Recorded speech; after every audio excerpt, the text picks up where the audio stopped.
Hey guys, tonight we're drifting down into the cold water where the pirate ships went and never came back up. The ones swallowed whole by storms nobody survived, reefs nobody saw, and fog banks that seem to have a taste for wood and rope and human bone. We're talking about a ship carrying roughly 146 people that vanished from history in under an hour.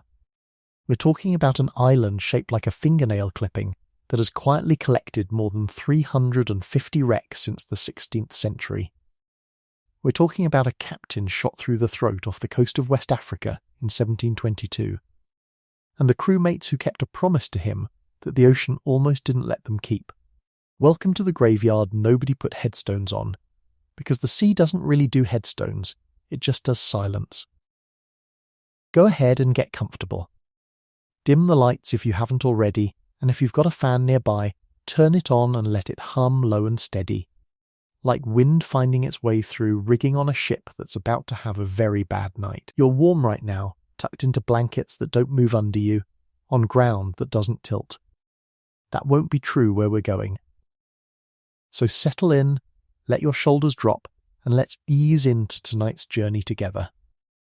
The lookout on the wider galley saw the coastline of Cape Cod through curtains of horizontal rain at around 10 o'clock at night on April 26th, 1717, and by the time anyone below decks understood what that meant, there wasn't enough ship left to save. Here's the scene, as close as the record lets us get to it. Samuel Bellamy, 28 years old, English-born, a one-time sailor with no fortune and, by most accounts, a considerable amount of charm, is standing on the deck of the finest ship he has ever owned, in the middle of the worst storm he has ever sailed through. The wind is coming out of the northeast at something close to gale force, the kind of nor'easter that still runs fishing boats aground on this same stretch of Massachusetts coastline 300 years later. Rain is falling sideways, the wider's sails are reefed down to almost nothing, and it doesn't matter. Because the wind doesn't need sails to do its work tonight. It just needs a lee shore, a heavy ship, and about 40 more minutes.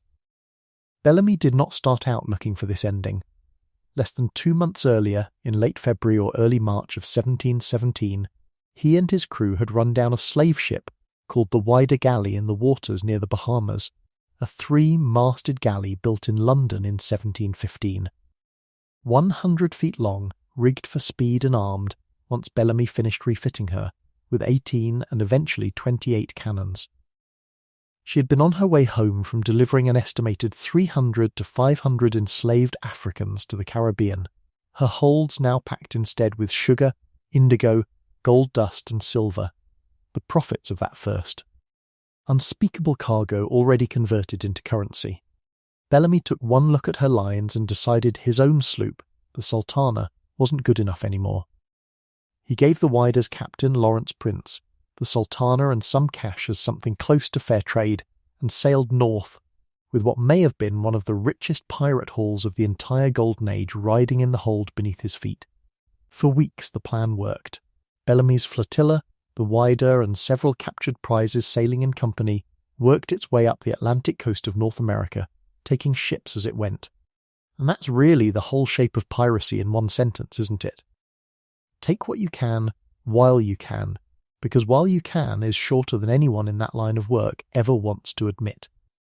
This is the story of the Wider Galley, the ship that became the only fully authenticated pirate shipwreck ever recovered in the Americas, not because pirates were rare, but because proof is. By the 3rd week of April, Bellamy's little fleet was somewhere off the coast of what is now Rhode Island and Massachusetts, and the weather was starting to turn in a way that experienced sailors don't love. A nor'easter is not a hurricane, but off this stretch of coast in April, with cold water underneath and warmer air pushing up from the south, it can build fast and hit hard, dropping visibility to almost nothing and turning routine navigation into guesswork. Somewhere in the confusion of April 26th, the Wider and 2 other vessels lost contact with the rest of the fleet. By nightfall, Bellamy was trying to run before the storm along a coastline he did not know especially well, in the dark, in conditions that were getting worse by the hour. with a ship riding low and heavy under the weight of everything he had just spent 2 months stealing. Weight matters here more than people usually think about. A ship loaded down with prize cargo sits lower in the water, which means less freeboard, less of the hull standing clear of the waves, which means less margin for error when the sea starts climbing over the rail instead of sliding under the keel. The Wider was fast and well built, but she was also, that night, carrying the accumulated plunder of dozens of captured vessels. Every extra pound of silver in her hold was a pound working against her the moment the water turned violent. At some point after 10 o'clock, with the coast of what's now Wellfleet close off the port side, and the storm at what witnesses later described as near hurricane strength, the Wider struck a sandbar roughly 500 feet from shore. The mainmast came down. The hull began to break apart almost immediately, not over hours, the way a slow leak might sink a ship, but in minutes, timbers separating under the pounding of waves that local accounts later put at over 30 feet high.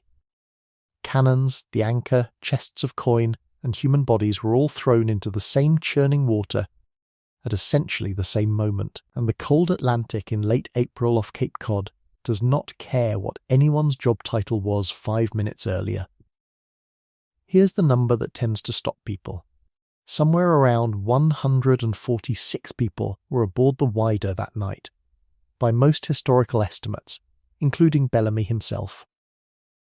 2 survived. 2. A carpenter named Thomas Davis, who was later tried for piracy and acquitted on the argument that he'd been forced into the crew, and a young man named John Julian, who is believed to have been the ship's pilot and, based on incomplete records, may have had Mosquito or mixed Native American ancestry. His exact story is one of the frustrating gaps in an already thin record. The other 144 people, pirates and forced men, and probably at least a few enslaved individuals who hadn't fully escaped their circumstances even by joining the crew, went into the water and did not come back out. Local residents of the Cape Cod towns nearby reportedly began finding bodies washed up on the beach for days afterward, a detail confirmed by colonial-era accounts and later corroborated by archival research, though exact numbers recovered on shore versus lost to the sea permanently remain. Like most things about that night, imprecise. What is well documented is that the province of Massachusetts Bay, on hearing that a pirate ship loaded with treasure had gone down just offshore, moved with unusual speed. A salvage expedition was authorized within days. Divers using the primitive diving techniques of 1717 recovered essentially nothing of value. The wreck had already been scattered and buried by the same storm that sank it, distributed across a stretch of shifting, shallow, brutally turbulent sandbar that made even simple recovery attempts dangerous. And then, for 267 years, that was the entire story. A ship went down. A treasure went with it. The exact location became one of those persistent New England legends, the kind fishermen mention and treasure hunters chase, and nobody quite proves. That changed in 1984, when an underwater explorer named Barry Clifford, working off leads drawn partly from colonial-era salvage records and partly from his own years of research, located wreckage roughly 1,500 feet off the coast of Wellfleet, in water shallow enough, around 16 to 30 feet, depending on the section of the site, that storms had continued to rework the debris field for 2.5 centuries. The identification wasn't just a hunch. In 1985, Clifford's team recovered the ship's bell and stamped into the bronze, still legible after 268 years underwater, was an inscription reading, in short, the Wider Galley, 1716. That single object turned a promising wreck site into something rarer, the first pirate shipwreck in the Americas, whose identity could be confirmed beyond reasonable doubt, rather than simply argued for. In the decades since, well over 100,000 artifacts have been recovered from the Wider site, coins from at least a dozen different countries, a testament to how far-reaching Atlantic piracy's targets really were. Along with cannons, sword hilts, shackles, and a scatter of small personal items that do something coins and cannons can't, they put a human shape back into a wreck site. A cufflink, a shoe buckle, a small cannon, possibly used for signalling, that has never been fully explained.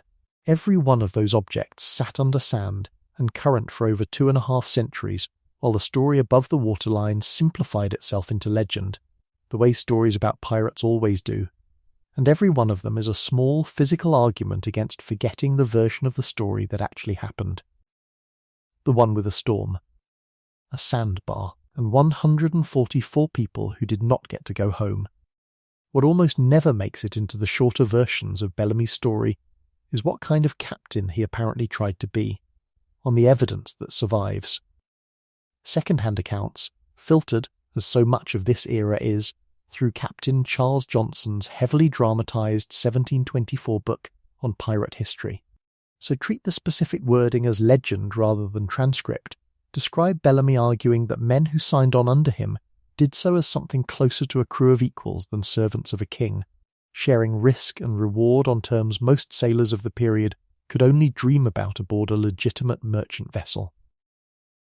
Whether or not the exact philosophy attributed to him is authentic, the practical structure underneath it was real, and it was documented on plenty of pirate vessels of the era, articles of agreement, voted captains, and compensation scales for injury that put pirate ships, strange as it sounds, ahead of the Royal Navy in at least one respect. A wounded man aboard a pirate sloop often had a better defined claim to compensation than a wounded sailor serving me. Crown. None of that saved anyone on the night of April 26, 1717. Bellamy's body was never definitively identified among the recovered remains, and the honest answer is that it may never be. The Atlantic doesn't keep records the way courts do. What the Wider left behind instead is stranger, and in some ways more valuable than a body, an entire cross-section of a specific moment. Frozen mid-collapse of what a pirate ship's absolute best month could look like right before the worst hour of its life. Fortune and catastrophe, recovered together from the same 20 feet of sand. The Wider wasn't the only vessel from Bellamy's little fleet fighting that storm that night, and the fate of a second ship is the part of this story that tends to get left out entirely. A captured prize called the Mary Ann, sailing in company with the Wider and crewed partly by 7 of Bellamy's men, also went aground that same night, closer to shore and in slightly gentler circumstances. Gentle being a relative term when the alternative is what happened to the Wider. All 7 men on the Mary Ann survived the wreck itself. They did not survive what came after. Local authorities arrested them within days, and 6 of the 7 were tried for piracy in Boston that October and hanged that November, a detail that turns the phrase "survived the wreck" into something considerably less comforting than it sounds. Surviving the sea, it turns out, was never the only test that night. Surviving the courts came next, and the courts of colonial Massachusetts were not in a forgiving mood toward men found near a pirate wreck with treasure in their pockets. There's a piece of local folklore worth mentioning here too, though it belongs firmly in the legend category rather than the documented one. The story of a young Cape Cod woman named Maria Hallett, said to have been Bellamy's lover, later blamed by suspicious neighbours for supposedly conjuring the storm that sank his ship out of grief or spite after he sailed off promising to return wealthy and marry her.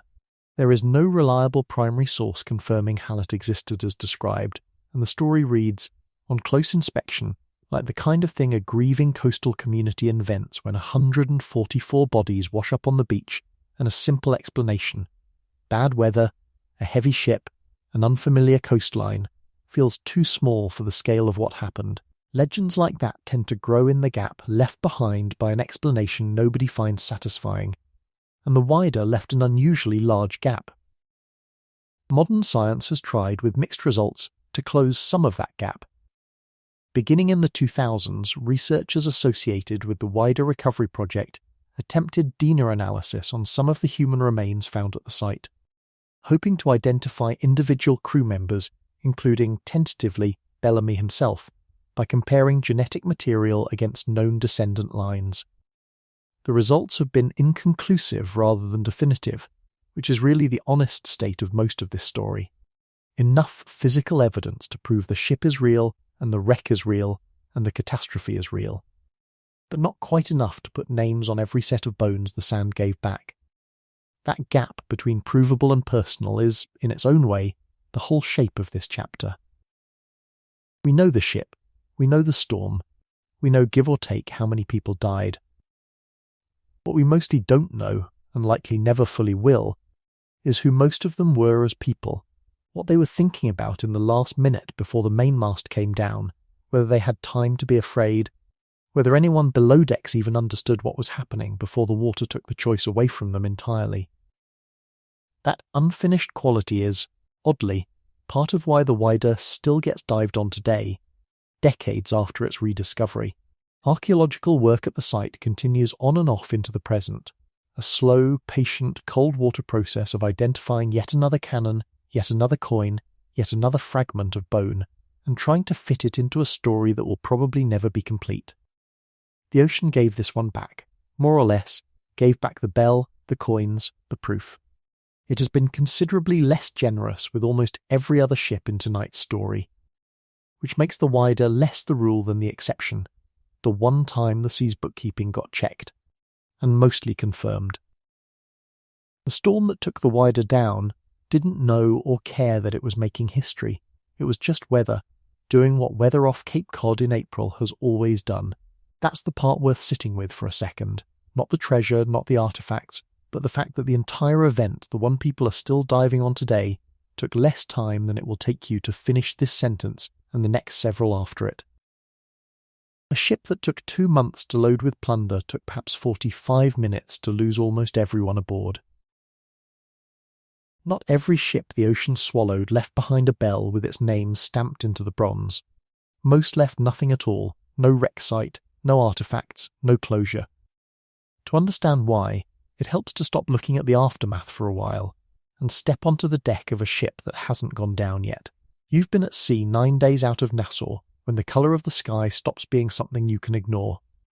It's late August 1717, and the air has gone strange, thick and still and faintly metallic, the way it smells right before lightning, except there's no storm on the horizon yet, just a sky the colour of a 3-day-old bruise sitting low over water that's gone unnaturally flat and glassy. You've been sailing under Captain Henry Jennings for the better part of a year now, ever since you signed the articles in a Nassau tavern that smelled like rum, tar and unwashed men. A place that functioned, in its way, as something between a job fair and a parliament, since the crew voted you all onto this sloop by show of hands. Same as they voted the captain into his post, and could vote him back out of it if he proved a coward or a tyrant. It's the one part of this life that actually works the way the songs claim it does. Every man aboard, including you, gets a share of whatever the ship takes, laid out in writing before you ever left port, with fixed compensation written in for the loss of an eye, an arm, a leg. A wounded man's payout spelled out in silver before the wound ever happens, which is more than the Royal Navy ever bothered promising the men who bled for it. None of that matters much right now, though, because the man beside you at the rail, a former ship's cooper named Micah, who escaped bondage on a Barbados sugar plantation 2 years back and has sailed under pirate articles as a full-share man ever since, is squinting at that bruised sky and saying the word you least wanted to hear this morning. Hurricane. Here's the thing about the Caribbean in hurricane season. Roughly June through November, by the reckoning sailors of this era already understood even without modern meteorology, everyone knows the season exists, and almost nobody can predict exactly when a storm will turn from a bad feeling into a catastrophe. Just 2 years before this voyage, in July of 1715, an entire Spanish treasure fleet, 11 ships, by most tallies, was destroyed by a hurricane off the coast of Florida, drowning close to 1,000 people and scattering silver across the seafloor in a disaster so enormous it accidentally created the very world you're now sailing in. Salvagers flocked to the wreck site. Opportunists flocked to the salvagers. And a fair number of those opportunists, denied their share of the recovered treasure or simply drawn to easier money, drifted into piracy instead, which is how a fair portion of the Bahamas' pirate population, possibly including a few men on this very sloop, got their start. The storm that made your entire profession possible is now, by the look of that sky, about to try to end your part in it personally. Congratulations, You're about to find out what it's like from the inside. By midday, the wind has picked up enough that Captain Jennings gives the order to reef sail, reducing the amount of canvas exposed to the wind by tying it down in folds, a job that means climbing the rigging while the ship is already starting to pitch under you. Fingers working cold, wet rope while your feet balance on a foot rope that's swinging in an arc you did not agree to. Micah goes up beside you without complaint, the way he always does, humming something under his breath that you've never quite been able to place. A tune from before Barbados, maybe. From wherever he was born before the plantation took that from him too. You ask him once, months back, if he ever thinks about going back to shore, settling somewhere quiet. He told you the articles you all signed are the first piece of paper with his name on it that ever gave him something instead of taking something away. You haven't asked again. By late afternoon, call it 4 hours after that first bruised sky, the wind is sustained hard enough that conversation on deck requires shouting, and the swells have grown from gentle Caribbean rollers into something closer to moving hills, 15 feet from trough to crest and climbing. Jennings makes the call, strike the topmasts. This means sending men aloft to physically dismantle the upper sections of the mast structure and lower them to the deck, reducing the ship's height and the amount of top-heavy weight working against her in a following sea. It is exactly as dangerous as it sounds, performed by exhausted men on a pitching platform 60 feet above a deck that is itself pitching, in wind that is actively trying to remove their grip on the ropes. One man from the sloop's crew, not named in the surviving accounts of voyages like this one, which is its own kind of quiet tragedy, loses his hold during a manoeuvre just like it, and simply isn't there anymore when the next roll of the ship settles. No cry that anyone reports hearing over the wind. No time to turn the ship. The sea takes people quietly, more often than the stories let on, and moves on without comment. By your second hour of full storm, the pumps are running constantly, worked in shifts of exhausted men counting strokes. 300 strokes was by most period estimates close to what a single sailor could manage before his arms gave out and the next man had to take over, and on a sloop this size. With water finding its way in through strained seams faster than the crew of 40-odd men can really keep up with, the pumps never stop for the rest of the night. You take your turn. Your palms blister within the first 50 strokes and split open somewhere around the 200th, and you keep pumping anyway, because the alternative to blistered hands is a flooded hold, and a flooded hold on a night like this one has exactly one ending. Here's what nobody tells you about riding out a hurricane at sea until you're already in one. The worst part isn't any single wave, it's the duration. Landsmen picture a storm as a dramatic peak, one huge wave, one terrifying moment, and then it's over. What actually happens is more like being slowly, repeatedly punched by something the size of a hill, for 6, 8, sometimes 12 hours without pause, while soaked through, half deafened by wind that sounds less like weather and more like a continuous scream, and aware the entire time that the ship under your feet is a wooden object roughly 90 feet long trying to survive forces measured. In the same range that level buildings on land. Somewhere around your 5th hour, Jennings makes the harder call, jettisoning cargo. 2 of the sloop's smaller cannons go over the side, along with several barrels of salted provisions the crew had taken as prize goods only weeks earlier, all of it sacrificed to lighten the ship and buy a few more inches of freeboard against the waves now regularly breaking over the rail. You watch a cannon you helped load twice in actual combat get shoved into the sea like garbage. And there's something almost funny about it. In the bleak way things get funny when you're too exhausted to feel much of anything else. 6 months of risking your neck to steal that gun, and it takes 4 men about 90 seconds to throw it away. What happens below decks during the worst of it is a separate kind of misery from what's happening topside. But that's a story for later in this chapter. Right now the deck needs you, and the deck is where the storm actually decides things. The below deck's misery comes due a little after your 6th hour, when Jennings sends you down to check on the men working the manual pumps in the hold, and what you find down there stays with you longer than almost anything that happens topside all night. The air below decks in a storm like this is its own particular horror. Pitch dark except for a single shielded lantern swinging wildly with the ship's motion. The space thick with the stench of bilge water sloshing loose from the hold with every roll, mixed with vomit from men too seasick to function and too exhausted to clean up after themselves. And underneath all of it, a constant groaning of timber that sounds, if you let your imagination run for even a second, uncomfortably like the ship complaining out loud about how much longer it can take this. 2 men are lashed to the pump handles, working in shifts too short to really rest between, their hands wrapped in strips of torn shirt because the blisters gave way hours ago. A 3rd man, too injured from an earlier fall on deck to pump, sits braced against a bulkhead in the dark, praying out loud in a low, steady mutter that nobody bothers to interrupt, because at this point in the night, nobody aboard is entirely sure prayer isn't doing at least some good. You don't stay below decks long. Jennings needs the report topside, and frankly the closeness of that space, combined with the smell and the dark and the sheer physical proof of how much water the ship has already taken on, is its own kind of terror that's arguably worse than facing the storm directly, where at least you can see what's trying to kill you.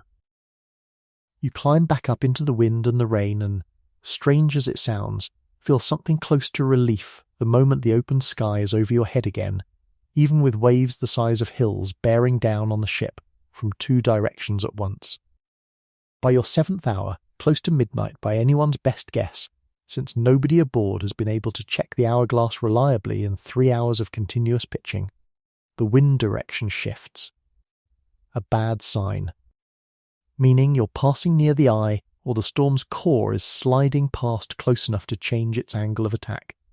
And the sea that had at least settled into a predictable rhythm now turns confused and cross-cutting, waves arriving from 2 directions at once and meeting each other directly under the hull.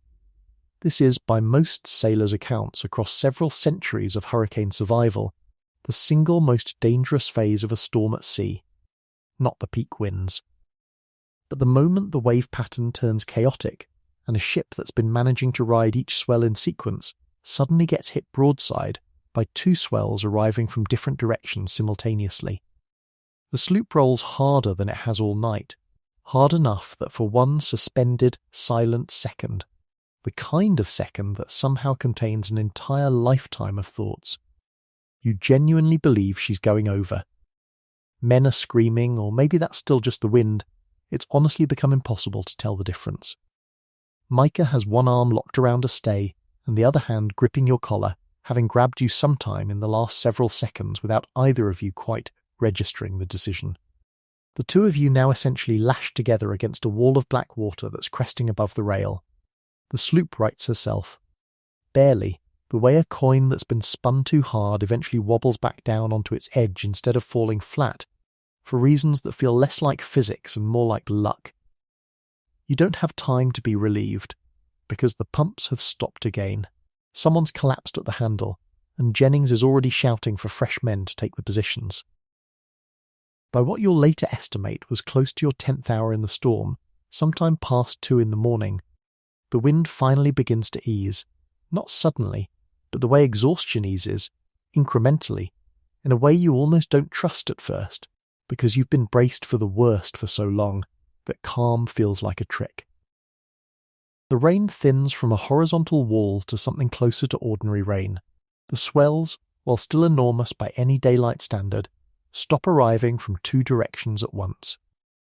Somewhere in the grey waterlogged hour before true dawn, Captain Jennings gives the order that the worst has passed, and the exhausted, silent crew, down 1 man, down 2 cannons, down most of a week's provisions, but still afloat, begins the long, aching work of assessing what's left.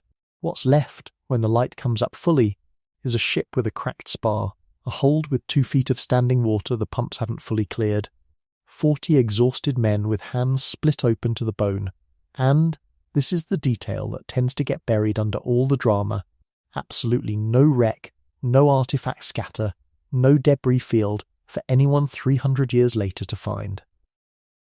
You survived. The ship survived. And because you survived, There's no story here for future divers to recover, no bell with a name stamped into it, nothing at all except the fact that somewhere in the historical record, this voyage either isn't mentioned or is mentioned only in a single dry customs report, noting that Jennings's sloop arrived back in Nassau some days later than expected. Survival, it turns out, doesn't leave much of a trace. It's only the sinking that gets remembered. Micah finds you at the rail sometime after sunrise, both of you too tired to speak much. Watching gulls circle overhead, a sign sailors of the era generally agreed that land wasn't far. He doesn't say anything about the moment he grabbed your collar in the dark. Neither do you. But 6 weeks later, when a cannon misfires and takes 2 fingers off his left hand during an engagement with a merchant brig, it's you who make sure the quartermaster records the injury properly against the ship's articles, so his compensation gets paid out in full, same as anyone else's would. It isn't much. It's a system built by men who had almost nothing else to offer each other except a promise, written down and voted on, that an injury would be counted and paid, and on a ship where you'd already watched one man vanish into a black wave without so much as a scream anyone could swear to. A promise that actually gets kept is worth more than it probably should be. You'll sail through 2 more hurricane seasons before your luck, whatever it's made of, eventually runs out. But that story belongs to a different chapter of the sea's long ledger, one where the ship isn't quite so lucky, and the wave doesn't let go. Some ships the sea swallowed in a single violent night. Others it took slower, in shallow water, in full view of shore, in circumstances so strange that people are still arguing 300 years later about whether the sea had any help. On the morning of June 10th, 1718, a heavily armed 40-gun ship ran hard aground on a sandbar at Topsail Inlet, near what is now Beaufort, North Carolina, and the man on her deck watching it happen did not, by most accounts, seem especially upset. That's the detail that has kept historians arguing for 3 centuries. The ship was the Queen Anne's Revenge, and the man was Edward Teach, better known then and now as Blackbeard, though even that name is something of a performance, a piece of theatre the real man built deliberately, reportedly weaving slow-burning hemp fuses into his beard before battle so that his own face appeared to smoke like something out of a nightmare. He was, by June of 1718, arguably the most feared pirate operating in the Atlantic world, commanding a flotilla of several vessels and a crew that numbered, across the fleet, somewhere in the range of 300 to 400 men. And on this particular morning, his flagship, the largest and most powerful ship he had ever commanded, sailed directly onto a sandbar that local pilots had navigated safely for years, in conditions calm enough that a simple navigational error seems, to a lot of historians, like an unsatisfying explanation. To understand why anyone doubts it was an accident, you have to back up 7 months. In late November of 1717, Blackbeard's crew captured a French slave ship called La Concorde off the coast of Martinique, a vessel that had left Nantes months earlier with roughly 75 crew and, more grimly, several hundred enslaved Africans aboard, a portion of whom had already died during the brutal Atlantic crossing, before Blackbeard's men ever appeared on the horizon. Blackbeard took the ship, distributed most, though, disturbingly and by some accounts not all, of the enslaved captives among his fleet and to a nearby island, and converted La Concorde into his new flagship, arming her with up to 40 cannons and renaming her Queen Anne's Revenge, a title dripping with irony given that Queen Anne herself had died 3 years earlier and the war her name was attached to had already ended. Under that new name and that new armament, the ship became the centrepiece of a pirate operation that for the following 7 months treated the Atlantic and Caribbean shipping lanes as something close to a personal toll booth.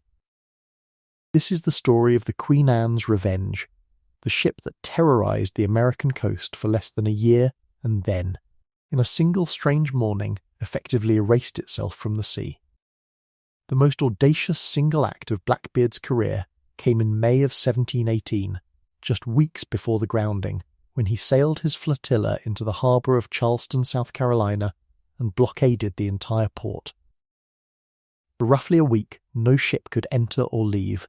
Blackbeard captured several vessels attempting to run the blockade, took a number of prominent Charleston residents hostage, including, according to period accounts, a councilman named Samuel Wragg, and sent a demand ashore that was almost eerily specific for a man with a reputation for indiscriminate violence.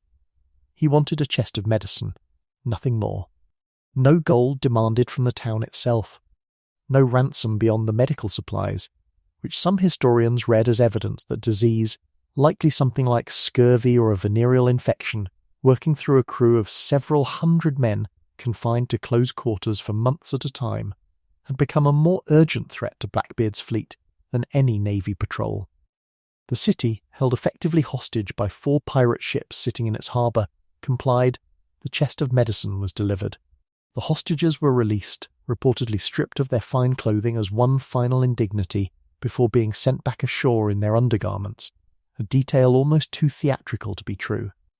And yet, it appears across multiple period accounts closely enough to be treated as reasonably credible, even if the exact wording of any exchange that day is, like most exact dialogue from this era, filtered through retellings rather than transcripts. And then, less than a month later, the ship that had just humiliated an entire American port city sailed onto a sandbar and stayed there. Here's why so many historians suspect it wasn't an accident. By June of 1718, Blackbeard's fleet had grown unwieldy, several hundred men, 4 vessels, and a share system that meant every additional crew member diluted everyone else's cut of the plunder. King George had also, that same summer, extended a royal pardon to pirates willing to surrender and abandon the trade, an offer several of Blackbeard's contemporaries were already weighing seriously. A pirate captain looking to downsize his operation, shed a large portion of his crew without the violence or complication of simply casting them out, and quietly pocket a disproportionate share of the fleet's accumulated plunder before either retiring under the pardon or slipping away to start over with a smaller, more loyal group, would have had real motive to lose his largest, most recognisable, most cannon-heavy ship in a way that looked, to the men aboard her, like ordinary bad luck. Whatever the truth of it, and the honest answer, given the incomplete record, is that we don't know for certain, only that the circumstantial case for deliberate grounding is unusually strong. The practical result was immediate. The Queen Anne's Revenge, sitting hard aground on a sandbar, could not be freed. Blackbeard ordered most of his remaining crew, along with a sister sloop that had also run aground attempting to assist, consolidated onto a smaller vessel, the Adventure, and sailed away from Topsail Inlet with a fraction of the men he'd commanded weeks earlier, somewhere in the range of 40, down from several hundred, and, by multiple later accounts from marooned crew members who felt cheated, a considerably larger personal share of the accumulated treasure than his diminished crew size would have entitled him to under a fair reading of the articles. Roughly 24 men were reportedly left stranded on a nearby sandy island with almost no supplies when the reshuffling was complete, a detail that made it into court testimony after several of them were later rescued and questioned, and one that undercuts, rather badly, any version of this story that wants Blackbeard to have been simply unlucky that morning. One of the men who did remain close to Blackbeard through this reorganisation and beyond was his quartermaster, Israel Hands, a real, documented figure whose fate ended up almost as strange as his captain's. Hands survived the Queen Anne's Revenge grounding, stayed aboard Blackbeard's reduced crew for months afterward, and then, in an incident recorded in later testimony, was shot in the knee by Blackbeard himself during a drunken evening below decks, an act Blackbeard reportedly explained, with the kind of logic that only makes sense to a man who has spent years being feared, rather than questioned, as necessary every so often to remind his crew who was in charge. Hands survived the wound, was later captured separately from Blackbeard, and, in one of the odder footnotes of the entire Golden Age of Piracy, received a royal pardon and lived out the rest of his life largely out of the historical record, having reportedly testified against some of his former associates in exchange for leniency. The man Blackbeard shot for sport outlived Blackbeard by years. There's a kind of dark, quiet justice buried in that fact that the more dramatic parts of this story tend to overshadow. Not everyone captured alongside Blackbeard's remaining crew fared as well as Hans. Several of the men swept up in the same operation that ended Blackbeard's life were transported to Williamsburg, Virginia, and tried there in March of 1719. In proceedings the colonial government treated as an opportunity for exactly the same kind of public deterrent theatre that would later define Roberts's much larger trial off the African coast.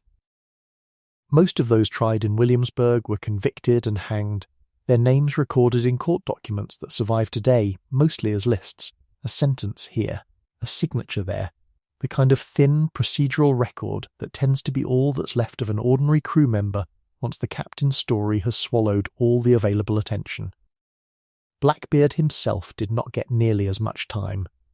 5 months after the Queen Anne's Revenge grounded at Topsail Inlet, in November of 1718, he was killed in a brutal close-quarters battle against a Royal Navy detachment led by Lieutenant Robert Maynard near Ocracoke Inlet, not far up the same North Carolina coast.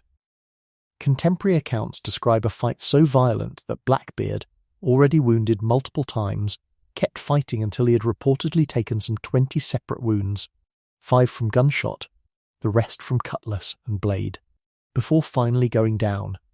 His head was severed and displayed from the bowsprit of Maynard's sloop, a piece of grim theatre intended to prove to every port in the colonies that the man was actually, finally, dead, since rumours of Blackbeard's continued survival had apparently outpaced simple announcements before. The ship that made him, the 40-gun terror of the Carolina coast, the vessel that blockaded an entire city for a chest of medicine, sat under roughly 25 feet of water at Beaufort Inlet for 278 years, its exact location eventually lost to the same kind of shifting sand and fading memory that swallows most wrecks. It was rediscovered on November 21, 1996, by a private survey team from a company called Intersal Inc., working under a state permit and led by a diver named Mike Daniel, using historical research and side-scan sonar to narrow down a search area that had defeated casual treasure hunters for decades.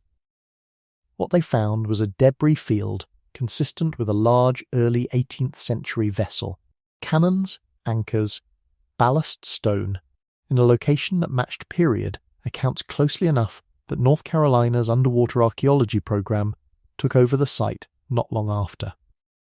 In the years since, well over 300,000 artefacts have been recovered and painstakingly conserved, including cannons still loaded with shot, navigational instruments, surgical tools that offer a grim window into shipboard medicine, and a small brass bell along with sword hilts, cufflinks and a syringe believed to have been used to treat venereal disease, a detail that lines up unsettlingly well with the theory that Blackbeard's medicine demand at Charleston wasn't about heroics at all, but about an outbreak the ship's own surgeon couldn't handle.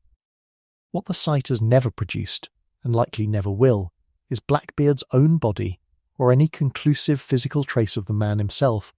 He wasn't aboard when the ship went down, having transferred his most valuable possessions to the Adventure days before the grounding, according to most reconstructions of the timeline.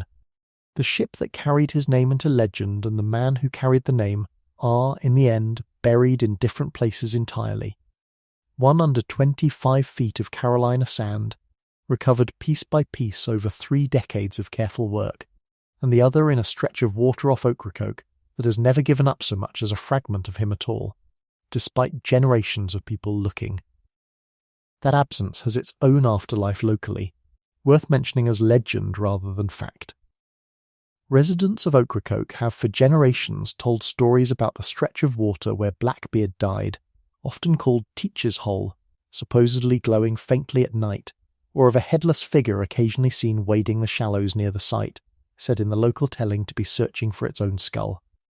There's no credible historical documentation behind either claim, and it belongs squarely in the same category as the Maria Hallett legend from earlier tonight. A story a community tells itself, generation after generation, about a piece of water that swallowed something it never gave all the way back. Not every ship the sea took was betrayed by weather, or possibly by its own captain. Some were undone by something far quieter, a few degrees of error, compounding for days, until the chart in a navigator's head stopped matching the water underneath the keel. You've been the sailing master aboard this sloop for going on 2 years now, which mostly means one thing. When the ship is lost, it will be, at least on paper, your fault. It's late 1720, and you're 3 days out of a small careening cove on the northern coast of Hispaniola, running roughly northeast in loose company with 2 other pirate vessels, bound for the shipping lanes north of the Bahama Banks, where fat, slow merchantmen tend to cluster. The morning smells like salt and old rope, and the faint sourness of bilge water nobody's pumped out since yesterday. And for now, everything about the voyage feels routine. That's usually how it goes, right before it stops feeling routine. Here's how you actually find your way across open ocean in 1720, since Hollywood tends to skip this part. There is no reliable way to measure longitude, how far east or west you've travelled, because the marine chronometer that will eventually solve that problem won't be invented for another 4 decades. What you have instead is dead reckoning, a method that is exactly as fragile as it sounds. Every hour, a sailor tosses a wooden log tied to a line knotted at regular intervals over the stern, times how much line runs out during a 28-second sand glass, and counts the knots to estimate your speed, which is, incidentally, where the word knots for nautical speed comes from. You multiply that speed by the time elapsed, factor in your compass heading, and estimate a new position on the chart. Do that every hour, for days, and you get a plotted course that feels precise, and is, in reality, an accumulating stack of small guesses about current, wind drift, and human error in judging exactly when the sand glass ran out. By your second day out, the sky has gone grey, and stayed grey, thin, featureless overcast that denies you the one thing that could correct your dead reckoning, a clean noon sighting with the backstaff to fix your latitude against the sun. Without it, you're navigating on pure accumulated guesswork, hour stacked on hour, and you know it, and there's nothing to do about it except keep counting knots and hope the weather clears before it matters. A young man named Ezra, all of 16 by his own uncertain reckoning, has taken over the logline duties for this watch, and he's good at it. Steady hands, careful counting, none of the sloppy rounding that some of the older hands fall into when they're tired. He was pressed into the crew off a captured merchant brig 4 months back. Given the standard choice offered to skilled hands of no particular rank, sign the articles and sail as a full crew member with a voted voice and a fair share, or be put off at the next port with nothing. He signed. Most do. You've come to rely on him more than you probably should for someone this green, mostly because he asks good questions instead of pretending to already know the answers, which is rarer among sailors than you'd think.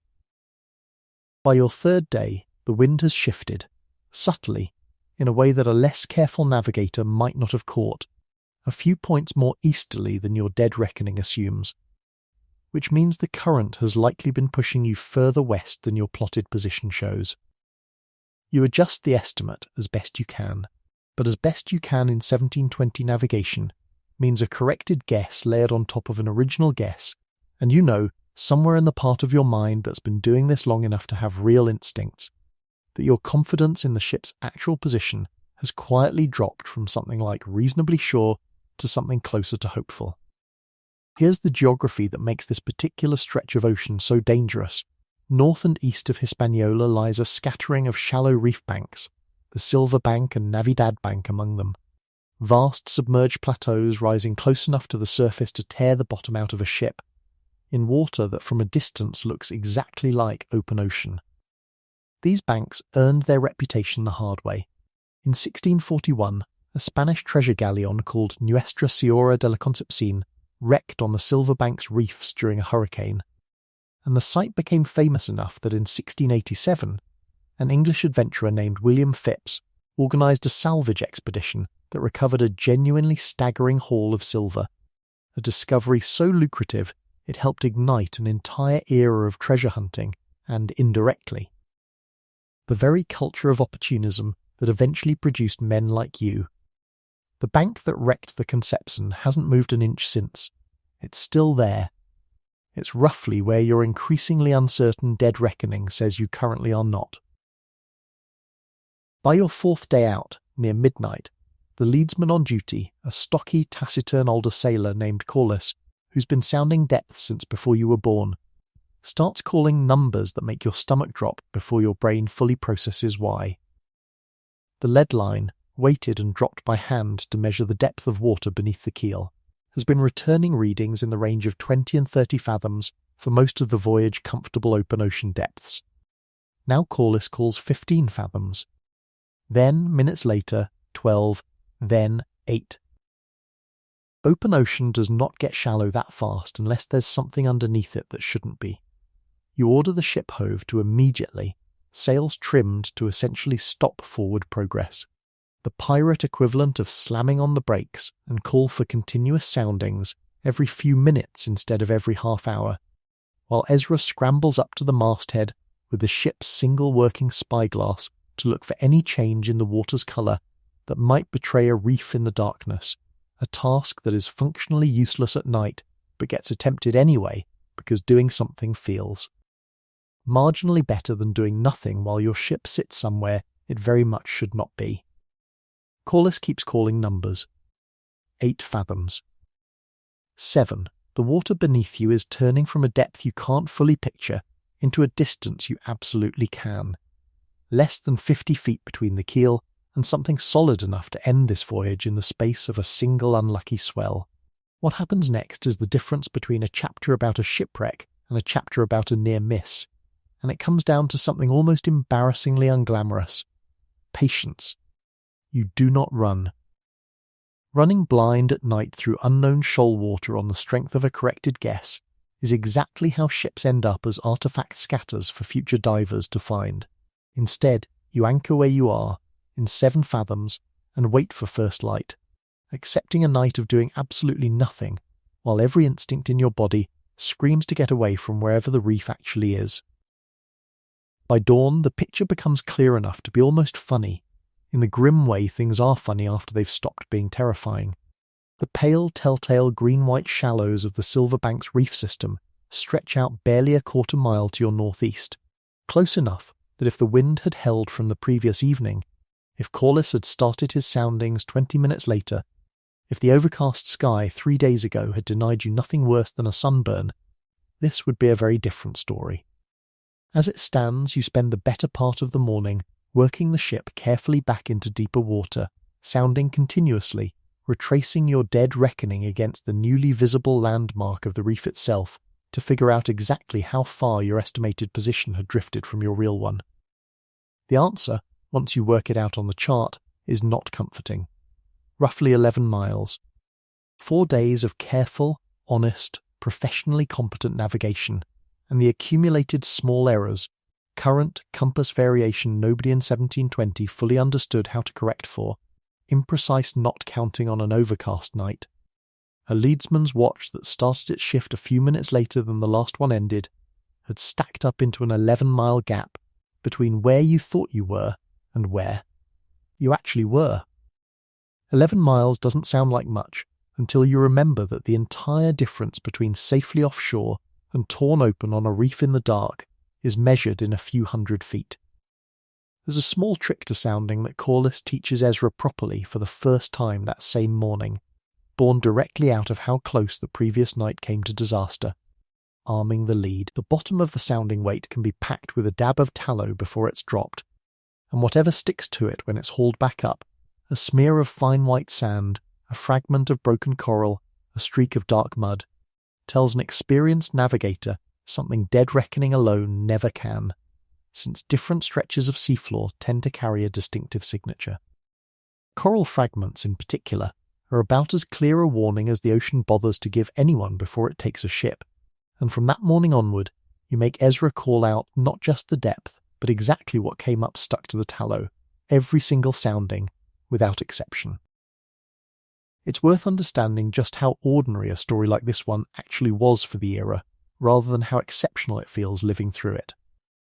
Shipwreck was common enough across the entire Atlantic trade, merchant, naval and pirate vessels alike, that by the early 1700s, a genuine insurance industry had already sprung up specifically to manage the financial risk of exactly this kind of loss.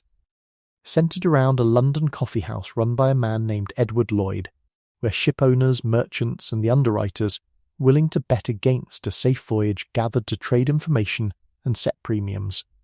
The entire modern practice of marine insurance, still recognisable today in the name Lloyd's of London, exists largely because so many ships, across so many years, met exactly the kind of ending your sloop nearly did on that reef, often enough that pricing the risk of it became a viable business in its own right, decades before anyone aboard your ship was even born. Corliss doesn't say much about the near miss afterward, beyond a dry observation that the sea doesn't grade on effort. Ezra, for his part, spends the next several days rechecking every knot count with an intensity bordering on obsessive, which you don't discourage, because the alternative to obsessive is exactly the kind of casual confidence that put you 11 miles off course in the first place. Within a year of signing the articles, most navigators on ships like this one will have had at least one night like this, the kind that doesn't end in a wreck, doesn't make it into any surviving record, and yet teaches a lesson that every wreck in this entire story shares underneath the specifics. The ocean does not announce where its dangers are. It simply waits, patiently. Indifferent to whether the man reading the chart made an honest mistake or a careless one, for the moment the estimate stops matching the water. Most nights like that one end quietly, the way this one did. A scare, a lesson, a story told over rum weeks later, and eventually forgotten. But the ocean only has to win once, and plenty of ships that sailed these same waters with equally careful navigators were not so lucky on their particular night. Somewhere far to the north of the Bahama Banks, there's a place where even the most careful navigator's luck tended to run out anyway. Not because of one bad night, but because the geography itself seemed built for exactly this purpose. Roughly 180 miles southeast of Halifax, Nova Scotia, sitting almost entirely alone in the open North Atlantic, there is a sliver of sand shaped like a drawn bow, about 26 miles long, and, at its widest point, barely a mile across. It has no trees, it has almost no permanent human population even today, and in the 4.5 centuries since European sailors first started keeping written records of what happened to their ships in these waters, it has claimed more than 350 documented wrecks, earning it a nickname that mariners have used with a mixture of dread and grim respect for generations.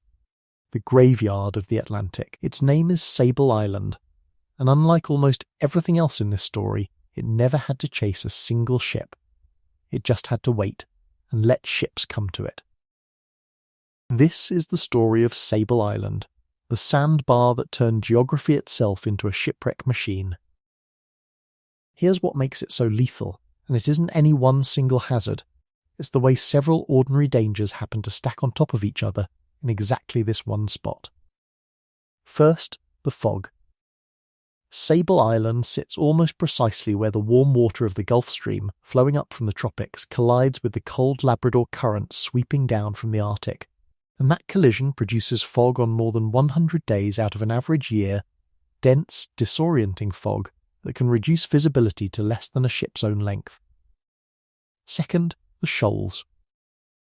The island itself is really only the visible peak of a much larger underwater sandbar system, with shallow, shifting sand extending for miles beyond the beach in every direction, submerged just deep enough to be invisible from a ship's deck, and shallow enough to tear a hull open on contact. And third, the movement. Unlike a reef or a rock formation, which stays where it is, Sable Island's underwater sandbars genuinely shift position over time, pushed and reshaped by current and storm, which means a chart that was accurate 5 years ago could be dangerously wrong by the time a captain relying on it sails through the area again. Put fog, invisible shoals, and shifting geography together, in a spot that also happens to sit directly athwart some of the busiest sailing routes in the North Atlantic, the paths connecting Europe, New England, and the rich fishing grounds of the Grand Banks, and you get, essentially, a trap that doesn't need to be baited. Ships simply had to keep sailing this ocean long enough, and eventually a percentage of them would find it. One of the earliest documented disasters here predates the Golden Age of Piracy by well over a century and helped cement the island's reputation before pirates ever sailed these waters at all. In 1583, a ship called the Delight, part of an English colonising expedition led by Sir Humphrey Gilbert, wrecked on Sable Island's shoals, killing most of those aboard. Word of that disaster spread through European shipping circles the way bad news about a specific stretch of coastline always spreads, as a warning, repeated captain to captain, chart to chart, for generations afterward. By the time pirate crews were operating in these northern waters in the early 1700s, Sable Island's reputation was already more than a century old.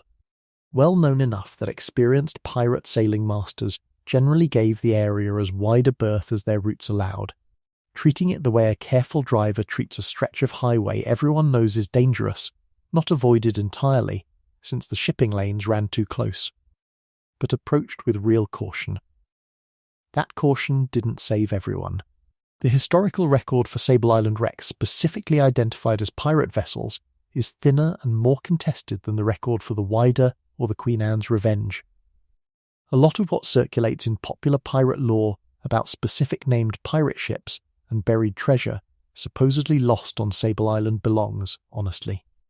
In the same according to legend category as the Maria Hallett story from earlier tonight, repeated often enough in later centuries to feel established without ever quite being confirmed by a primary source. What is solidly documented is that the island sat directly in the path of vessels engaged in the same general trade, legitimate and otherwise, that pirates preyed upon, and that at least some of the several hundred wrecks scattered across its shoals over the centuries almost certainly include vessels connected to piracy in one form or another, even if the specific names and dates have been lost to the same fog that sank them.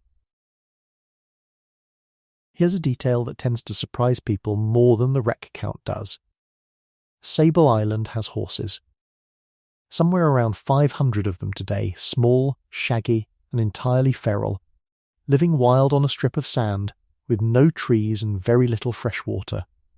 Descended from domestic stock believed to have been introduced sometime in the 1700s. The most commonly cited theory involves a Boston merchant named Thomas Hancock and a Massachusetts clergyman named Andrew Le Mercier, who arranged for horses to be shipped to the island in that period, though the exact circumstances and motivations are debated among historians rather than settled fact. What isn't debated is that the horses survived. Adapted to an environment that has killed hundreds of human sailors over the centuries, and have been breeding on that same narrow strip of sand ever since, protected today by Canadian law. There's something worth sitting with in that image. An island that has swallowed more than 350 ships full of people and cargo, and yet somehow became, almost by accident, one of the last truly wild horse populations left on Earth. The same isolation that made it a graveyard for sailors made it a sanctuary for something else entirely. For roughly 2.5 centuries after the Delight went down, Sable Island claimed ships and lives with essentially no organised response beyond whatever a wrecked crew could manage on their own, stranded, often for weeks, on a sandbar with no fresh water sources beyond a few small ponds, no timber for building shelter or signal fires beyond driftwood, and no guarantee that any passing ship would even see them before the fog or the next storm finished the job the reef had started. Survivors of Sable Island wrecks across this period describe an experience almost stranger than drowning, making it to shore alive, only to face slow starvation, exposure, or simple despair on a strip of sand too isolated for anyone to know you were there. That finally began to change in 1801, when colonial authorities in Nova Scotia, under orders that trace back to Prince Edward, Duke of Kent, who was serving as commander of British forces in the region, established what was called a humane establishment on the island, a permanent staffed station whose entire purpose was to watch for wrecks, rescue survivors, and give shipwrecked sailors a fighting chance at something other than a slow death on an empty beach. It represented in its way an admission from the authorities of the era that this particular stretch of ocean was dangerous enough, and claimed enough lives with enough regularity to justify a permanent human presence dedicated to nothing but disaster response. a level of institutional acknowledgement that very few other shipwreck sites in this story ever received. The keepers stationed there under that new establishment developed their own grim expertise over the following decades, learning to read the specific warning signs. A change in the surf's sound, a particular pattern of driftwood washing ashore, the sudden appearance of wreckage nobody had reported, the way Corliss the leadsman learned to read a sounding line out of sheer accumulated necessity. Exact figures for total lives lost across 4.5 centuries of wrecks on Sable Island are difficult to pin down with precision. Since record-keeping before the 1801 establishment was inconsistent at best, but even conservative modern estimates place the toll in the thousands, a number that puts the island's death count on par with some of history's more famous single maritime disasters, except spread across 4 centuries and hundreds of separate, mostly unremarked incidents rather than one dramatic night the world took notice of. The island's underlying instability hasn't gone away, either. Beyond the shifting underwater shoals, Sable Island's exposed dunes are known among researchers as walking dunes, migrating slowly across the island's surface under the constant pressure of North Atlantic wind, occasionally uncovering the timbers of ships that sank and were buried in sand decades or even centuries earlier, only for the same dune to bury them again a few years later, in a slow, patient cycle that has nothing to do with tides or storms and everything to do with the island simply continuing to reshape itself, indifferent to whatever human history happens to be temporarily exposed on its surface. Researchers with the Sable Island Institute, which studies the island's ecology and geology today, have documented this cycle directly, watching wreck timbers appear and disappear across successive field seasons, like something between an archaeological site and a tide that runs on a schedule of years instead of hours. By the time of that establishment's founding, the specific ships and specific pirates that might have wrecked here during the Golden Age a century earlier were already fading from living memory, swallowed not just by the sand, but by time itself. Names that might once have been known, captains, crews, cargo manifests, dissolved the way most maritime records from that era eventually do. Unless something extraordinary, like a bell with a legible inscription, happens to survive long enough for someone centuries later to find it.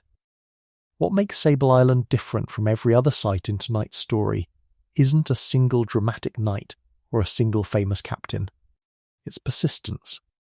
The Wider sank once, in one storm, and stayed recoverable enough that Barry Clifford could locate it 267 years later. The Queen Anne's Revenge grounded once, arguably on purpose, and settled into a single identifiable debris field that modern archaeologists have spent 3 decades carefully excavating. Sable Island didn't do anything once. It has been quietly doing the same thing, in the same spot, for at least 440 years and counting, indifferent to whether the ship approaching through the fog belongs to a pirate, a naval officer, a fisherman, or, as has happened even in the age of GPS and radar, a modern captain who trusted a chart that hadn't caught up to how far the sandbars had shifted since it was printed.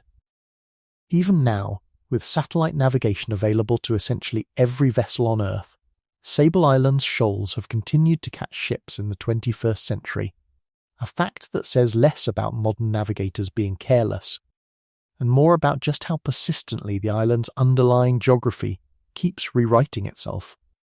There's something almost humbling in that, if you let it sit for a moment. Every other wreck tonight involves a decision. A captain who ran before a storm instead of heaving to, a navigator whose knot count drifted off by a few degrees too many, a possible deliberate grounding chosen for cold, practical reasons. Sable Island required no decision from anyone at all. It simply existed, patiently, exactly where ships needed to sail, waiting with the kind of infinite, uncomplaining patience that only geology and geography ever really have, for as long as it took. The horses out there tonight, however many hundred of them are currently grazing on whatever thin grass survives on that narrow strip of sand, have no idea they're living on top of a graveyard. They've never heard of the Delight or the 350 ships that came after it, or the humane establishment that eventually tried to save at least some of the sailors those ships had been carrying. They just live there, generation after generation, on land shaped like a drawn bow in the middle of an ocean that has never stopped testing everyone who tries to cross it. Sometimes the sea doesn't finish the job all at once. Sometimes it wrecks the ship, spares the crew, and then spends months quietly closing every other way out, until the only trap left standing is the one built by the captain's own reputation. The smell reaches you before your eyes fully adjust to the daylight, wet, splintered wood, and underneath it, the sharper reek of gunpowder that's been soaked through and ruined, drifting off a hull that used to be a ship and is now mostly just debris scattered across a reef near a small uninhabited cay in the Bay of Honduras. It's early 1719, and the sloop you'd been sailing under Captain Charles Vane didn't survive last night's storm. Vane's reputation by this point in his career was already fearsome enough to have gotten him effectively run out of the pirate stronghold at Nassau the previous year, when Governor Woodes Rogers arrived with a royal pardon and a squadron of ships and Vane, alone among the major pirate captains gathered there, chose to fight his way out of the harbour rather than surrender, a choice that cemented his reputation among some crews as fearless, and among others, including a fair number of men who'd sailed under him briefly and quietly requested transfer afterward, as reckless in a way that tended to get people killed. Last night's storm didn't care about his reputation either way. It just found his ship, the way storms in this part of the Caribbean have always found ships, and ended the voyage in a matter of hours. Here's what almost nobody realises about pirate ships and lifeboats until they actually need one. There generally weren't enough to matter.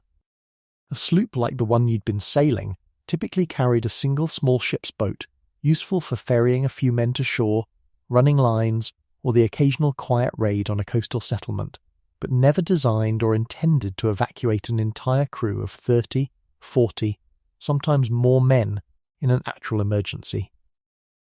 When your ship went onto the reef last night, the boat took as many as it could hold, and everyone else, you included, went into the water and swam, or clung to whatever floating wreckage the breaking hull offered, and made for the cay's shoreline in the dark, in a storm, with absolutely no guarantee the person swimming beside you would still be there by the time you both reached sand. You made it. So, as it turns out, did most of the crew, a small mercy, in a story that doesn't offer many of them. But making it to shore, you learn fairly quickly, is only the first problem this particular kind of disaster hands you. By your second day marooned on the cay, the scale of the actual problem becomes clear. There is no fresh water source on this scrap of sand beyond what you can catch during rain, which in the Bay of Honduras in this season is unpredictable at best. There is no timber worth building anything substantial from beyond driftwood and whatever salvage the tide brings in from the wreck itself. What there is, at least, is food of a sort. The cays throughout this region are known among sailors for their sea turtle populations, and your crew manages to catch and butcher 2 of them within the first 2 days, grim, laborious work that at least keeps everyone from starving in the immediate term.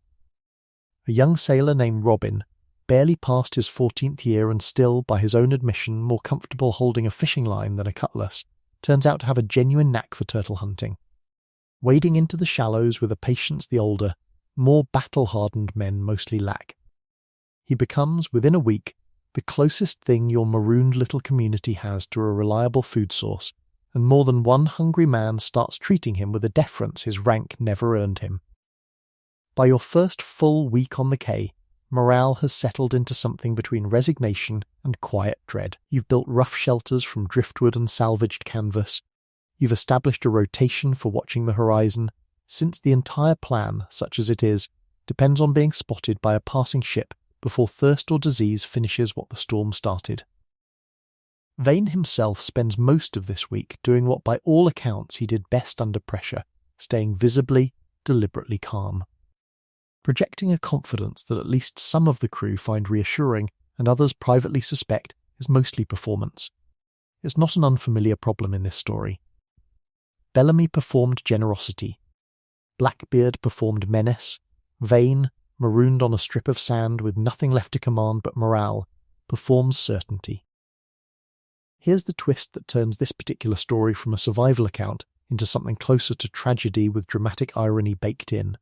A ship does eventually appear on the horizon, roughly a fortnight into the marooning, and its captain, a man named Holford, who by several accounts had prior dealings with Vane and knew exactly who he was, agrees to take aboard the stranded. Exhausted sailors on the quay. All of them, that is, except one.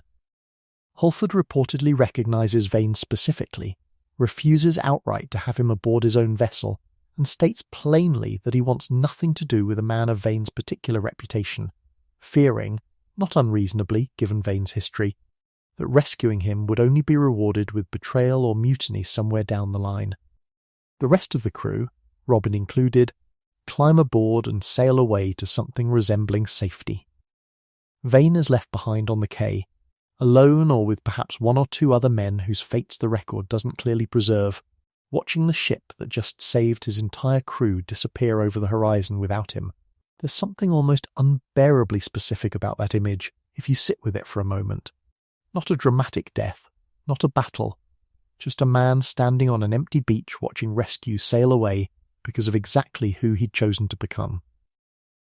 There's a bitter irony buried in the specific shape of Vane's abandonment too, one that most tellings of his story skip past entirely. Marooning, leaving a man alone on a deserted island or sandbar with minimal supplies, usually just a weapon, a small amount of powder and shot, and little else, was itself a recognised punishment under many pirate crews' own written articles, generally reserved for offences like theft from a fellow crew member, cowardice in battle, or, in a detail that lands with particular weight here, abandoning a shipmate. It was a punishment pirates devised for pirates, considered by the men who wrote it into their own governing articles to be a fate worse than a quick death, precisely because of the slow uncertainty involved. Vane, who had built a reputation partly on a willingness to abandon caution, and by some accounts, fellow sailors when it suited him, ended up experiencing an almost exact civilian mirror of a punishment his own trade had invented for its worst offenders, except in his case it was an honest captain's fear rather than a crew's formal vote that handed down the sentence. Vane does eventually get picked up, weeks later, by a different vessel, whose captain has no idea who he actually is, a detail that suggests Vane, given the chance, presented himself under a false identity or simply kept quiet about his past, buying himself a temporary reprieve. For a while, it works.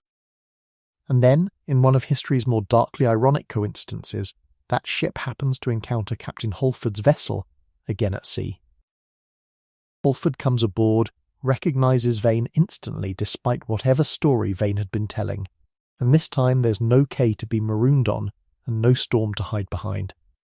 Vane is turned over as a prisoner, transported to Jamaica, and tried for piracy before the Admiralty Court at Spanish Town in March of 1721.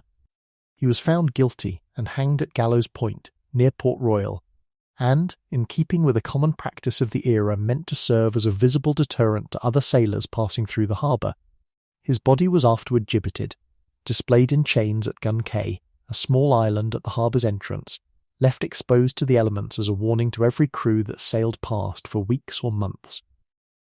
Afterward. It's a grim final image, and a deliberately public one. Colonial authorities of this period generally wanted piracy's ending to be seen, not just recorded. What's easy to miss in the drama of Vane's specific ending is what happened to almost everyone else in this story, the men who weren't captains, who didn't have reputations dramatic enough to get them refused rescue on a beach. Robin, the young turtle hunter, is not named in any surviving trial record or execution list from this period, which is itself a kind of quiet good news.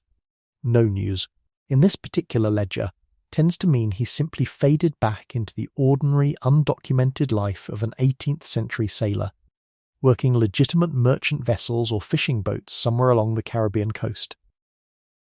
His one brush with infamy ending not in a noose, but in a footnote so small, it barely exists at all.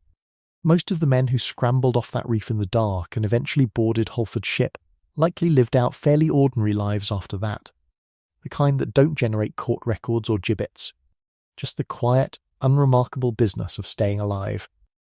That's worth remembering about a story this dramatic: the wreck itself, the marooning, the desperate turtle hunting, the agonizing choice a captain made to refuse a drowning man rescue. All of that swirls around one specific famous name, while the 14-year-old who kept an entire stranded crew fed for 2 weeks simply walks off into history unrecorded, alive, which by the standards of this entire night is as close to a happy ending as this ocean tends to hand out. The ship itself, Vane's sloop, wrecked on that reef in the Bay of Honduras, has never been definitively located and identified the way the Wider or the Queen Anne's Revenge eventually were. Its exact resting place remains, like so much of this coastline's 18th century wreckage, somewhere out there underwater that has had 300 years to bury, scatter, and erase whatever evidence might once have confirmed precisely where a notorious captain's luck finally ran out for good. Sometimes the sea keeps the ship, sometimes it keeps the man's fate instead, and lets the wood go wherever wood eventually goes. By the time news of Vane's execution reached other pirate crews still operating in the Caribbean, and it did reach them, carried port to port the way all news of a famous captain's downfall tends to travel among men whose entire trade depends on knowing which harbours have suddenly become more dangerous, the lesson most of them apparently took from it wasn't about storms or reefs or navigation at all. It was about reputation. Vane didn't lose his ship because of a mistake at the helm. He nearly lost his life afterward because of exactly who he'd made himself into during the years before the wreck ever happened. And in a trade already this dangerous, that's a kind of shipwreck no amount of careful navigation can ever fully protect a person from. Not every pirate captain's story ends with a court and a gibbet. Some end faster than that.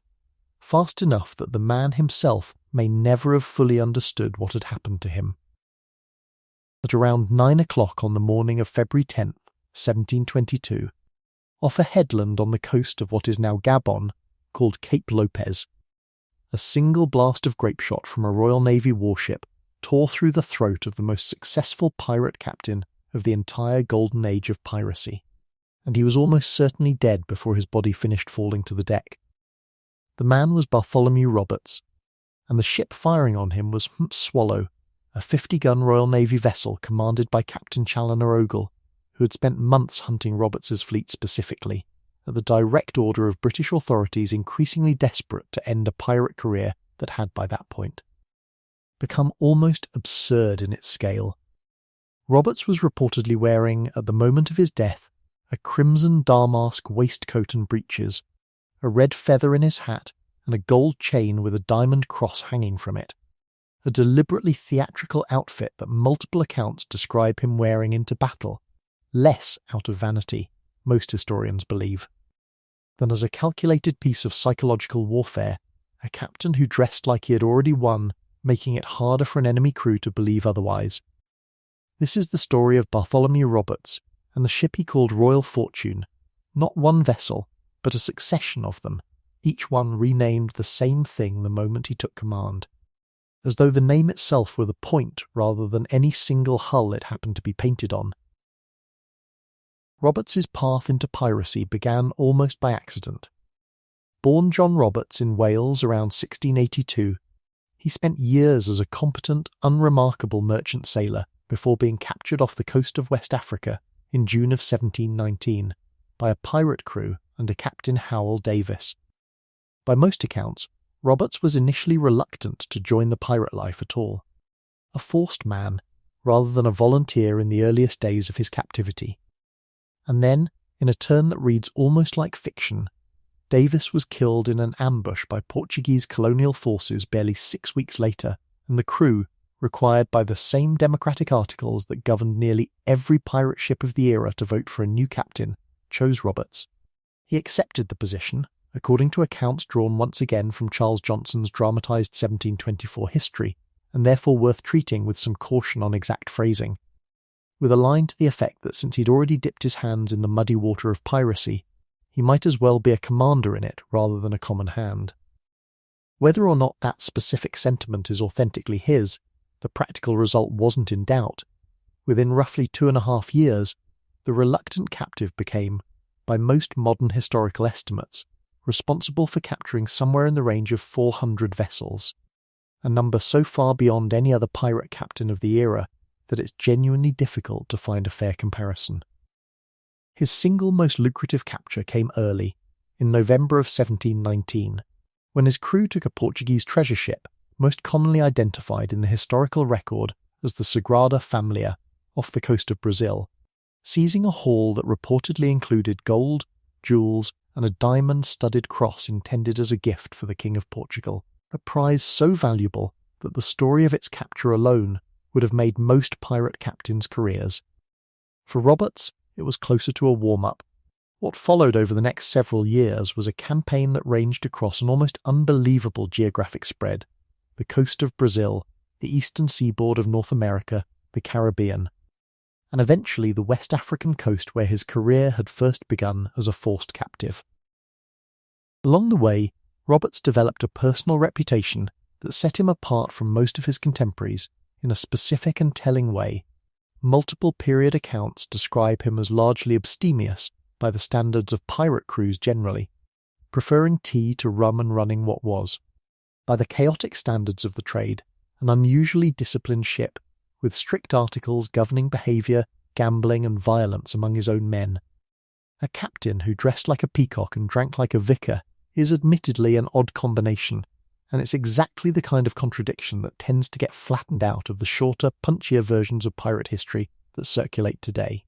The written articles Roberts's crew reportedly sailed under, again preserved mainly through Johnson's dramatised retelling and worth treating with the same legend versus documented caution as everything else traced back to that source, are said to have included rules considerably stricter than most pirate crews bothered enforcing.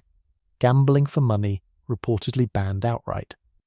Lights and candles ordered out by 8 in the evening unless men chose to keep drinking on open deck instead of below decks near stored powder, and weapons required to be kept clean and battle-ready at all times, inspected regularly rather than left to individual discretion. Whether every specific rule survives accurately from the original document or not, the general picture that emerges across multiple sources is consistent.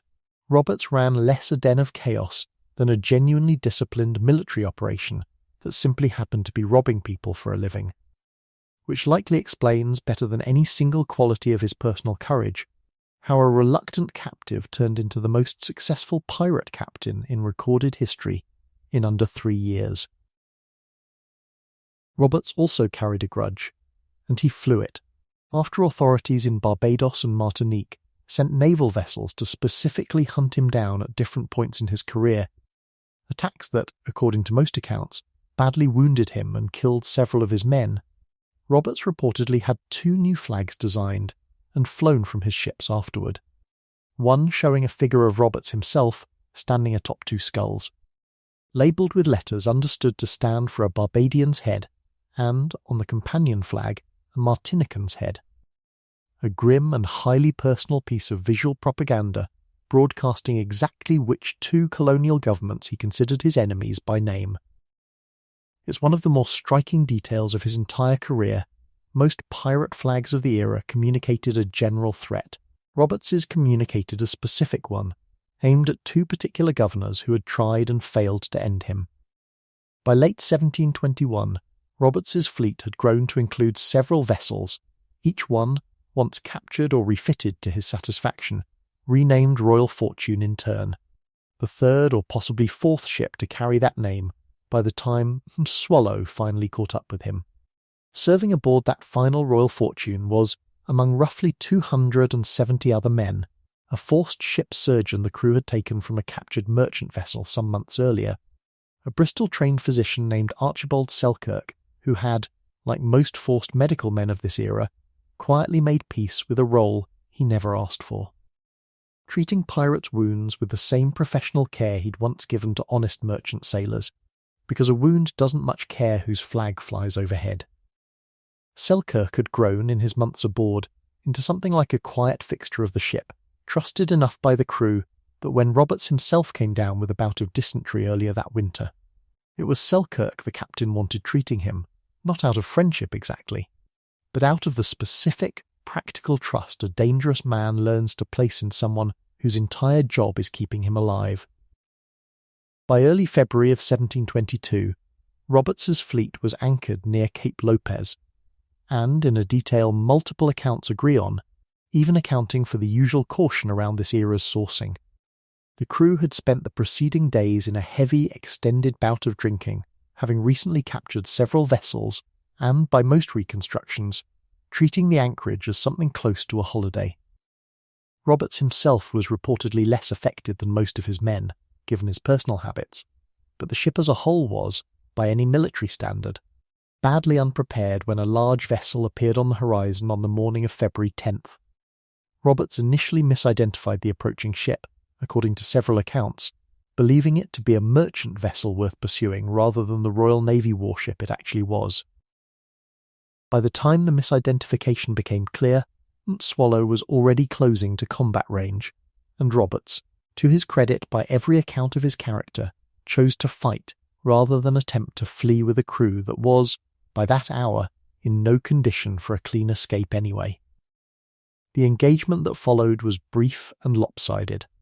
Within the opening exchanges, a blast of grapeshot, a devastating spread of small iron balls fired from cannon, designed specifically to cut through exposed men on an open deck rather than punch through a hull, struck Roberts directly in the throat.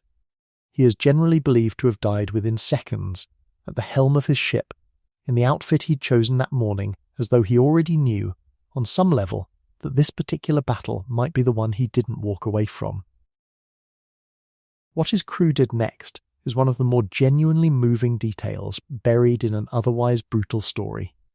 Roberts had reportedly instructed his men, at some earlier point, that in the event of his death he did not want his body captured, identified, or displayed by any naval force that defeated him.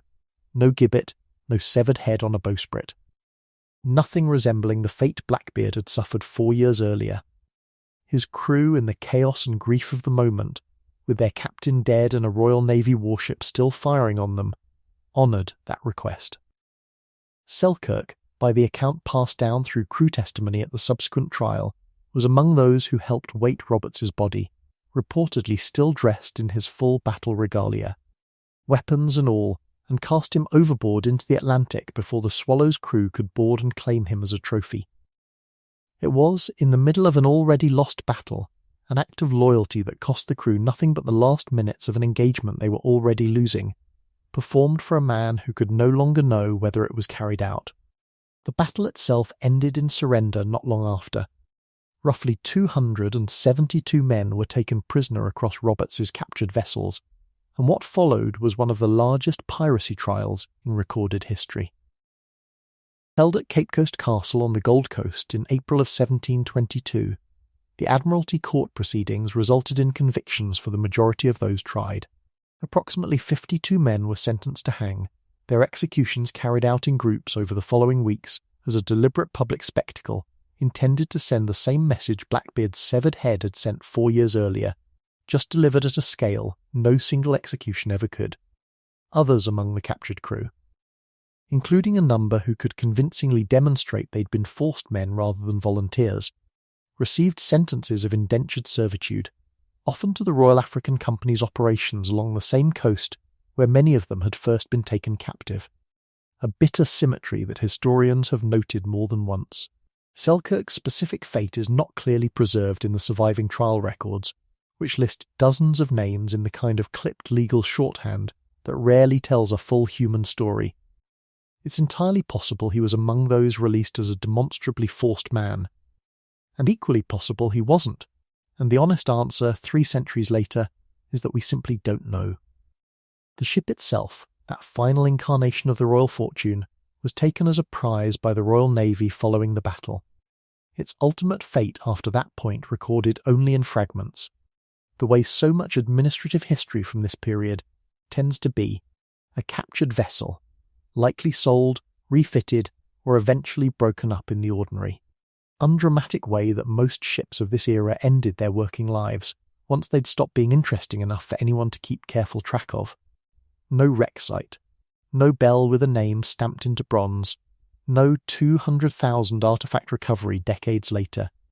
the ship that carried the single most successful pirate captain in recorded history to his death, simply faded out of the written record the way an ordinary retired merchant vessel might, its final resting place, assuming it was ever eventually wrecked, rather than quietly scrapped in some naval dockyard entirely unknown. Historians have come over the years to treat Roberts's death and the mass trial that followed it as something close to a symbolic ending point for the entire Golden Age of Piracy. Not because piracy stopped afterward, since it didn't, not immediately, but because the scale of the response, an entire warship dedicated to hunting one man, a trial large enough to require its own dedicated legal proceedings, 52 executions carried out as calculated public theatre, signalled that the era in which a pirate fleet could operate for years across multiple continents with any real degree of impunity was closing. Roberts took roughly 400 ships in under 3 years. It took the Royal Navy less than half an hour, one morning off a headland in West Africa, and a single blast of grape shot to take him. His body, weighted and cast overboard by loyal hands before the enemy could claim it, has never been found, and, barring some almost impossible stroke of underwater archaeological luck, very likely never will be. In a night full of stories about ships the ocean eventually gave back, piece by careful piece, Bartholomew Roberts remains one of the ones it kept entirely, exactly the way he'd asked his crew to make sure it would. Most of tonight's ships stayed lost. A rare few didn't, and the work of actually bringing one of them back, not in legend, but in fact, artifact by artifact, turns out to be a far slower, stranger process than anyone diving for treasure in the old sense would ever want to sign up for. The water closes over your head at 9 in the morning, and within about 4 feet of descent, your entire world reduces to the beam of your dive light, and roughly the visibility of a glass of chocolate milk. You've been part of this underwater archaeology team working a documented Golden Age pirate wreck site off the North Carolina coast for going on 3 seasons now, and if there's one thing nobody warns new divers about before their first descent onto a site like this, it's how little they'll actually be able to see. The water here sits around 28 feet deep, close enough to shore that you'd expect decent visibility, except the same shifting sand and strong tidal current that helped bury this wreck for 278 years in the first place also means the bottom is in a state of near-constant gentle turbulence, kicking up fine sediment that turns your dive light into something closer to a fog lamp than a proper beam. Most days you can see perhaps 2 or 3 feet in front of your mask. You navigate the rest of the site by memory, by a guideline strung between excavation points, and by feel. Here's the part that surprises people who picture underwater archaeology as something glamorous. The vast majority of what you actually find on a site like this doesn't look like anything at all. 3 centuries on a seafloor does something specific and unglamorous to iron objects in particular. Cannons, anchors, tools, weapons, as they slowly corrode. A chemical process gradually bonds the rusting iron together with surrounding sand, shell fragments, and marine organic matter into a single solid mass archaeologists call a concretion. A concretion the size of a bread loaf might contain a single cannonball. It might contain 40 of them, nested together exactly where they sat in a shot locker the moment the ship went down. Indistinguishable from the outside as anything more than an oddly shaped rock. By your second hour on the bottom today, working alongside a conservator named Priya who's been with the project even longer than you have, you locate what the site's mapping grid identifies as a promising concretion near what was likely the ship's stern section, roughly the size of a large dinner plate. Crusted with 3 centuries of accumulated growth, indistinguishable at a glance from any other lump of hardened seabed within 20 feet of it. You spend the better part of 40 minutes carefully fanning sediment away from around its edges with your gloved hand, in movements so slow and deliberate they'd look, to anyone watching topside, almost meditative, because the alternative to slow and deliberate is snapping off whatever fragile detail might be preserved on the object's surface before anyone ever gets the chance to see it. Getting an artifact like this off the bottom and to the surface is its own small operation. A lift bag, essentially a controllable underwater balloon, gets attached and filled carefully with air from your tank, just enough to make the concretion neutrally buoyant rather than genuinely light, since letting 300 years of fused history shoot, uncontrolled to the surface, risks losing whatever's inside to a cracked landing on the support boat's deck. You guide it up slowly, watching your own ascent rate as carefully as the artifacts, because coming up too fast yourself is its own well-documented way this job goes wrong.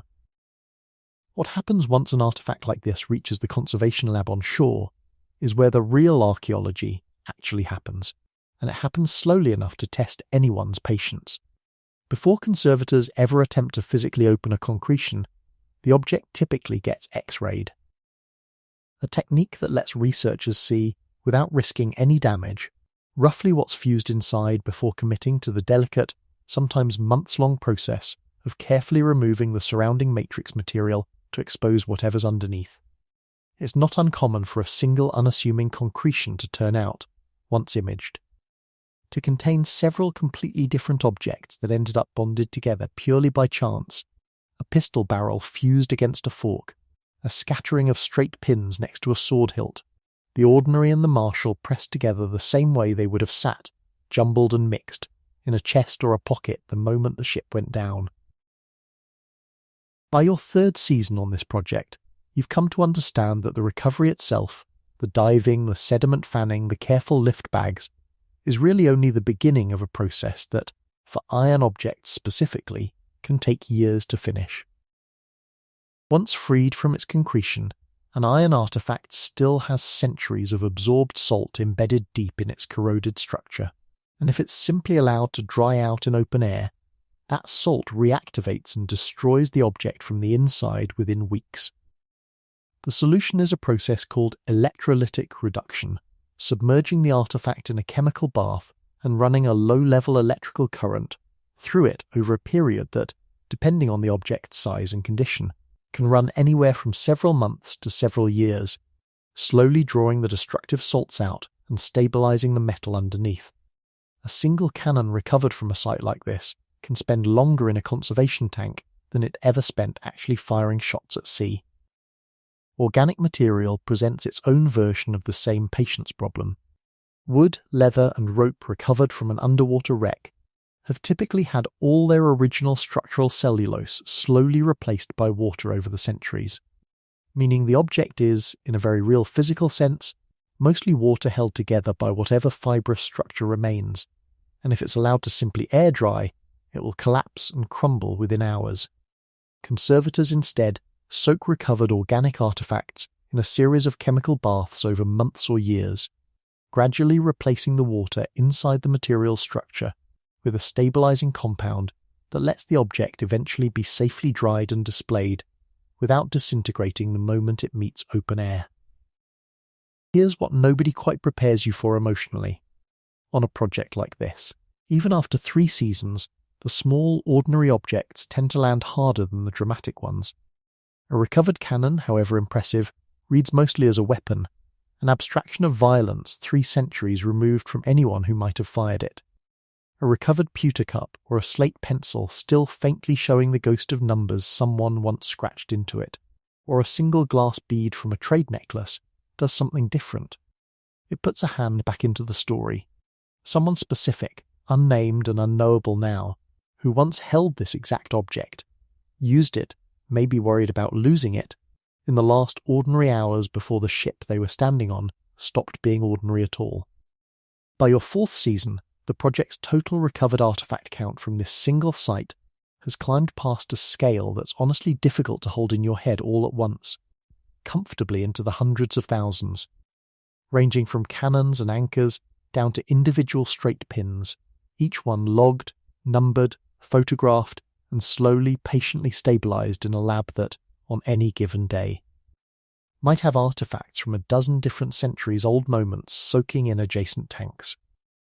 Somewhere in among that enormous catalogue are the mundane fragments of an entire working ship's daily life: navigational dividers, surgical tools, cooking implements, gaming pieces for whatever dice or card games a crew used to pass slow hours at sea.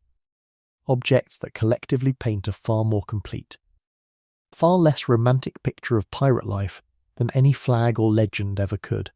Handling human remains recovered from a site like this, and every wreck this large eventually does yield some, is treated with a different, more deliberate kind of care entirely, governed by ethical protocols and, where possible, forensic analysis aimed at learning whatever respectful information can be learned: approximate age, general health, evidence of old injuries survived, evidence of the final one that wasn't. It's slow, careful, unglamorous work, handled by specialists rather than divers like you, and it's the part of the job that tends to sit with the whole team longest afterward. A quiet reminder that everything else on the site, however academically fascinating, is ultimately debris from a night or a battle that ended actual human lives. Finding a site like this one in the first place, before any of that patient conservation work can even begin, is its own long process, usually stretching across years rather than weeks. It typically starts not underwater at all, but in archives, colonial governors' correspondence, Admiralty court records, insurance claims filed with underwriters, not unlike the ones who gathered at Edward Lloyd's coffee house generations earlier, contemporary newspaper accounts of a wreck reported by fishermen or passing ships. Cross-referencing those documentary fragments against known coastlines and known storm dates narrows an impossibly large ocean down to a search area that might still cover several square miles of seafloor. Only then does the technology come in, magnetometers towed slowly behind a survey boat, sensitive enough to detect the faint magnetic signature of buried iron cannons and anchors from a considerable distance, and side-scan sonar, which bounces sound waves off the seafloor to build a rough image of anything unusual sitting on or under the sand. Even with modern equipment, a search team can spend an entire season towing instruments back and forth across a promising stretch of water and find nothing more exciting than fishing gear and the occasional modern shipping container that fell overboard decades ago. There's an uncomfortable legal and ethical layer sitting underneath all of this work too, one that the project's senior archaeologists talk about candidly with new divers during their very first briefing. For most of the 20th century, shipwreck salvage in many parts of the world operated under a rough finders-keepers logic descended from old Admiralty law, which meant a wreck's fate often came down to whoever found it first and how fast they could bring up anything valuable before a competing claim showed up, an approach that treated historically significant sites essentially as retail. Inventory to be sold off piece by piece, sometimes before anyone had properly documented what was even there. That began shifting meaningfully with international frameworks like the UNESCO Convention on the Protection of the Underwater Cultural Heritage, adopted in 2001, which pushed toward treating wrecks like this one as scientific and historical sites first. Commercial opportunities a distant second, if at all, a principle the project you're diving with today follows strictly, meaning every artifact that comes up belongs to the historical record and eventually a public museum collection, not to whichever diver happened to be holding the lift bag that day. Evenings at the project's shore station have their own rhythm, one that's come to feel almost as important to you as the diving itself. After the day's finds are logged and the tanks are refilled for tomorrow, the team tends to gather on the porch of the field house, tired and salt-crusted, trading half-serious theories about whatever the day's concretions might turn out to contain once X-rayed, and occasionally when someone's had one beer too many. Floating wilder speculation about whether this particular wreck might someday yield something as dramatic as a captain's own personal effects, or a nameplate, or anything at all that could finally put a specific, documented human face on the enormous catalogue of anonymous straight pins and cannonballs the project has spent years carefully pulling out of the sand. Mostly, everyone already knows better than to expect that kind of headline discovery on any given morning. The site rewards patience, not hope, and every long-time member of the team has learned, season by season, to find the satisfaction in the patience itself rather than in waiting for a single dramatic payoff that may never come.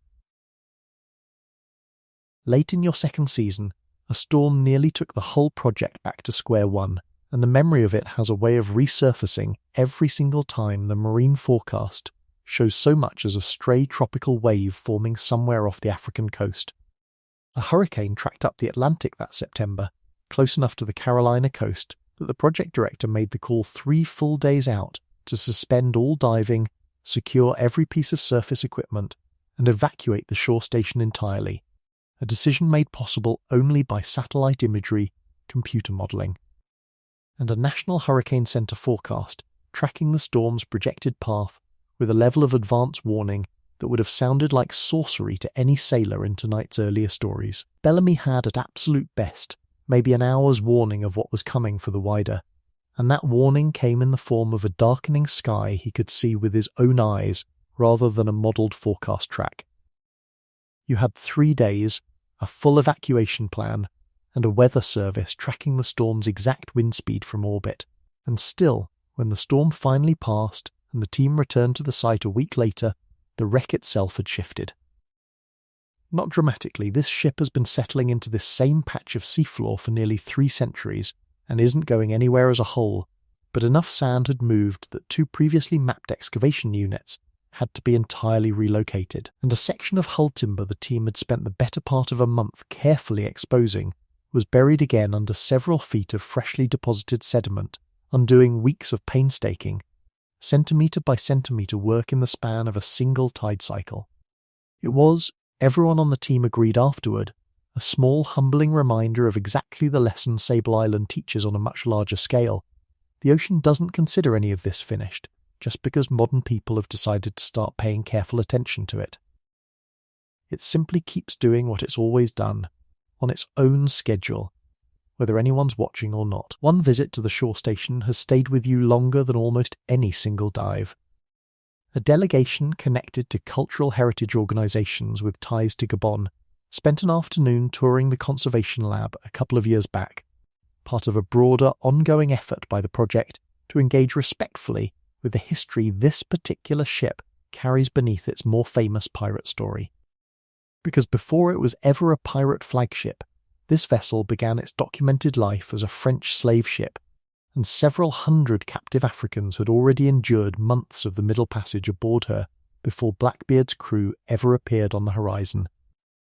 Standing in the lab that afternoon, watching visitors look through display cases at shackles recovered alongside cannon shot and coins, you understood, in a way that no textbook chapter on piracy had ever quite managed to convey, that a single wreck site can hold more than one true story at once, and that the more famous, more romanticised version, the pirate flag, the feared captain, the buried treasure, was never the only one the sand was keeping.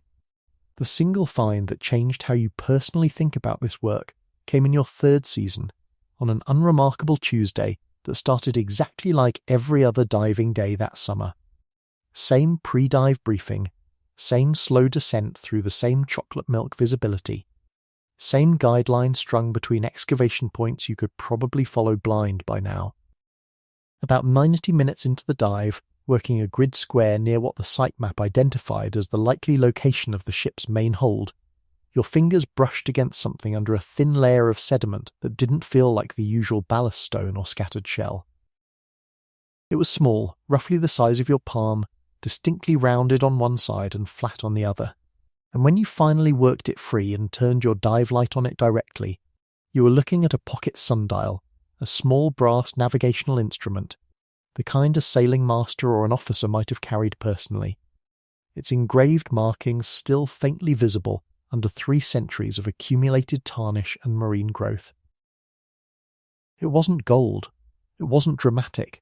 Nobody back on the support boat gasped when you surfaced with it.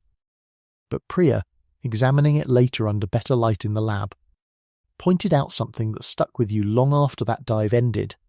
An instrument like this one wasn't standard ship's equipment issued and tracked by whatever authority owned the vessel.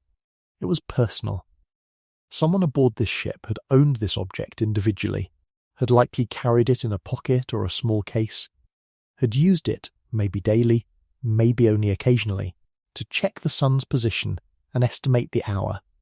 The exact same basic human impulse that makes you check your own phone dozens of times a day now for exactly the same reason, to know, with some small measure of certainty, what time it is and how much of the day remains. 300 years apart, and that particular impulse hadn't changed even slightly. Someone stood on this ship's deck, checked this instrument, and went on with an ordinary day that eventually, at some specific unrecorded hour, stopped being ordinary. That's the thing this work has taught you that no single chapter of pirate history, however dramatically told, quite manages to convey on its own. The sea doesn't really distinguish between famous captains and anonymous sailors when it decides to take a ship. Bartholomew Roberts and the surgeon who helped weight his body both went into the same ocean that eventually swallowed a nameless sailor's pocket sundial. Blackbeard's severed head and Israel Hands' shattered knee both belonged to men who once stood on decks not unlike the one currently buried in sand beneath your fins. The dramatic stories survive because someone wrote them down, dressed them up, sold them as legend across 3 centuries of retelling. The ordinary ones survive, when they survive at all, only because someone like you happened to brush against the right patch of sediment on an unremarkable Tuesday, working a job that mostly consists of finding nothing, season after season, until very occasionally it doesn't. By the time your 3rd season wraps up for the year, boats winched out of the water and the shore station shuttered until spring. You've logged roughly 90 individual dives, recovered artifact fragments numbering somewhere in the low thousands once every straight pin and shard of shattered pottery is properly counted, and personally handled exactly one object, that small brass sundial, that you suspect you'll still be thinking about decades from now, long after the specifics of every cannon and cannonball have blurred together in your memory the way they inevitably do. Priya tells you that's normal. Every diver on a project like this one, she says, eventually finds their one object, the thing that stops being an artifact and starts being, however briefly and however impossible to prove, a person. For her, several seasons back, it was a small tin of sewing needles, still neatly nested together exactly as someone had packed them. For the site's lead archaeologist, it was reportedly a single carved wooden button, worn smooth on one edge in a pattern consistent with years of being turned absent-mindedly between someone's fingers. A nervous habit, maybe, or just an idle one. Preserved by chance in salt water for 3 centuries after the hand that formed it had long since stopped existing. There's a rough estimate the project's lead archaeologist likes to share with new volunteers during their very first orientation, one that tends to recalibrate everyone's expectations before they ever get wet. Across every documented Golden Age pirate wreck combined, this site, the wider up in Massachusetts, the handful of smaller confirmed sites scattered elsewhere along the Atlantic and Caribbean coastlines, the total number of individual pirate vessels lost to storms, reefs, battle, and simple bad luck across roughly the 30-year span, historians generally consider the height of the Golden Age likely runs into the hundreds, based on surviving Admiralty records, insurance claims, and colonial correspondence describing ships that never made port. Of those hundreds, fewer than a handful have ever been definitively located, identified, and excavated with anything resembling scientific rigour.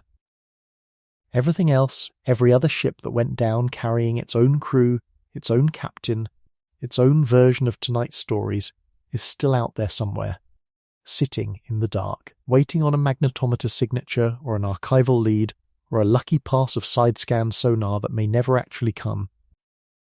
You used to find that number discouraging, back in your 1st season. Now, most days you find it something closer to steadying. It means the work isn't close to finished. It means there's still a reasonable chance that somewhere out there, under sand not too different from the sand currently settling back over your carefully excavated grid squares, another ship is waiting with its own pocket sundial, its own small worn button, its own unremarkable Tuesday still frozen at the exact moment it stopped being ordinary, waiting, the way all of them eventually do, for someone patient enough to finally come looking. We called it a graveyard nobody put headstones on, right at the very start of tonight, and by now you understand exactly why. The Atlantic never needed stone markers, because it kept its own records a different way, in silt slowly settling over broken timbers, in concretions fusing rust and shell and cannons shot into a single solid mass, in a bronze bell that happened, against every reasonable expectation, to survive 268 years well enough for someone to read a ship's name off it in 1985. That bell is worth returning to now, at the end, because it's really where tonight began. The wider galley struck a Cape Cod sandbar on a night in April 1717 with roughly 146 people aboard, and gave almost all of them back to a cold.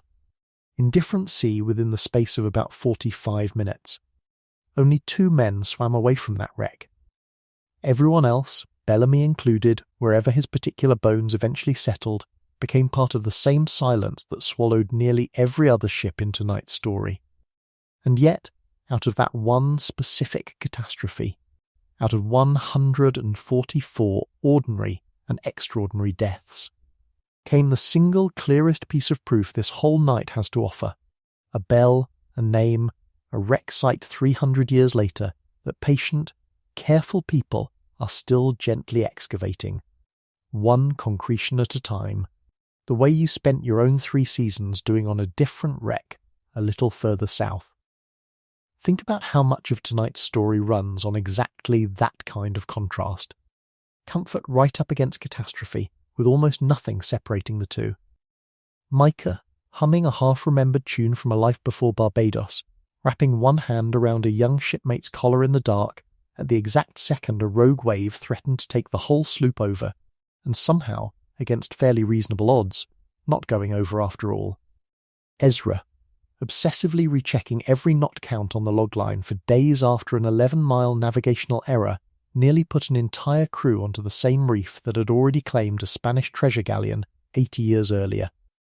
Corliss, calling out numbers into the dark that fell fast enough to turn a routine night into a genuine emergency, and then, once the danger passed, simply noting, dryly, that the sea doesn't grade on effort. It doesn't. It never has. That's not cruelty particularly.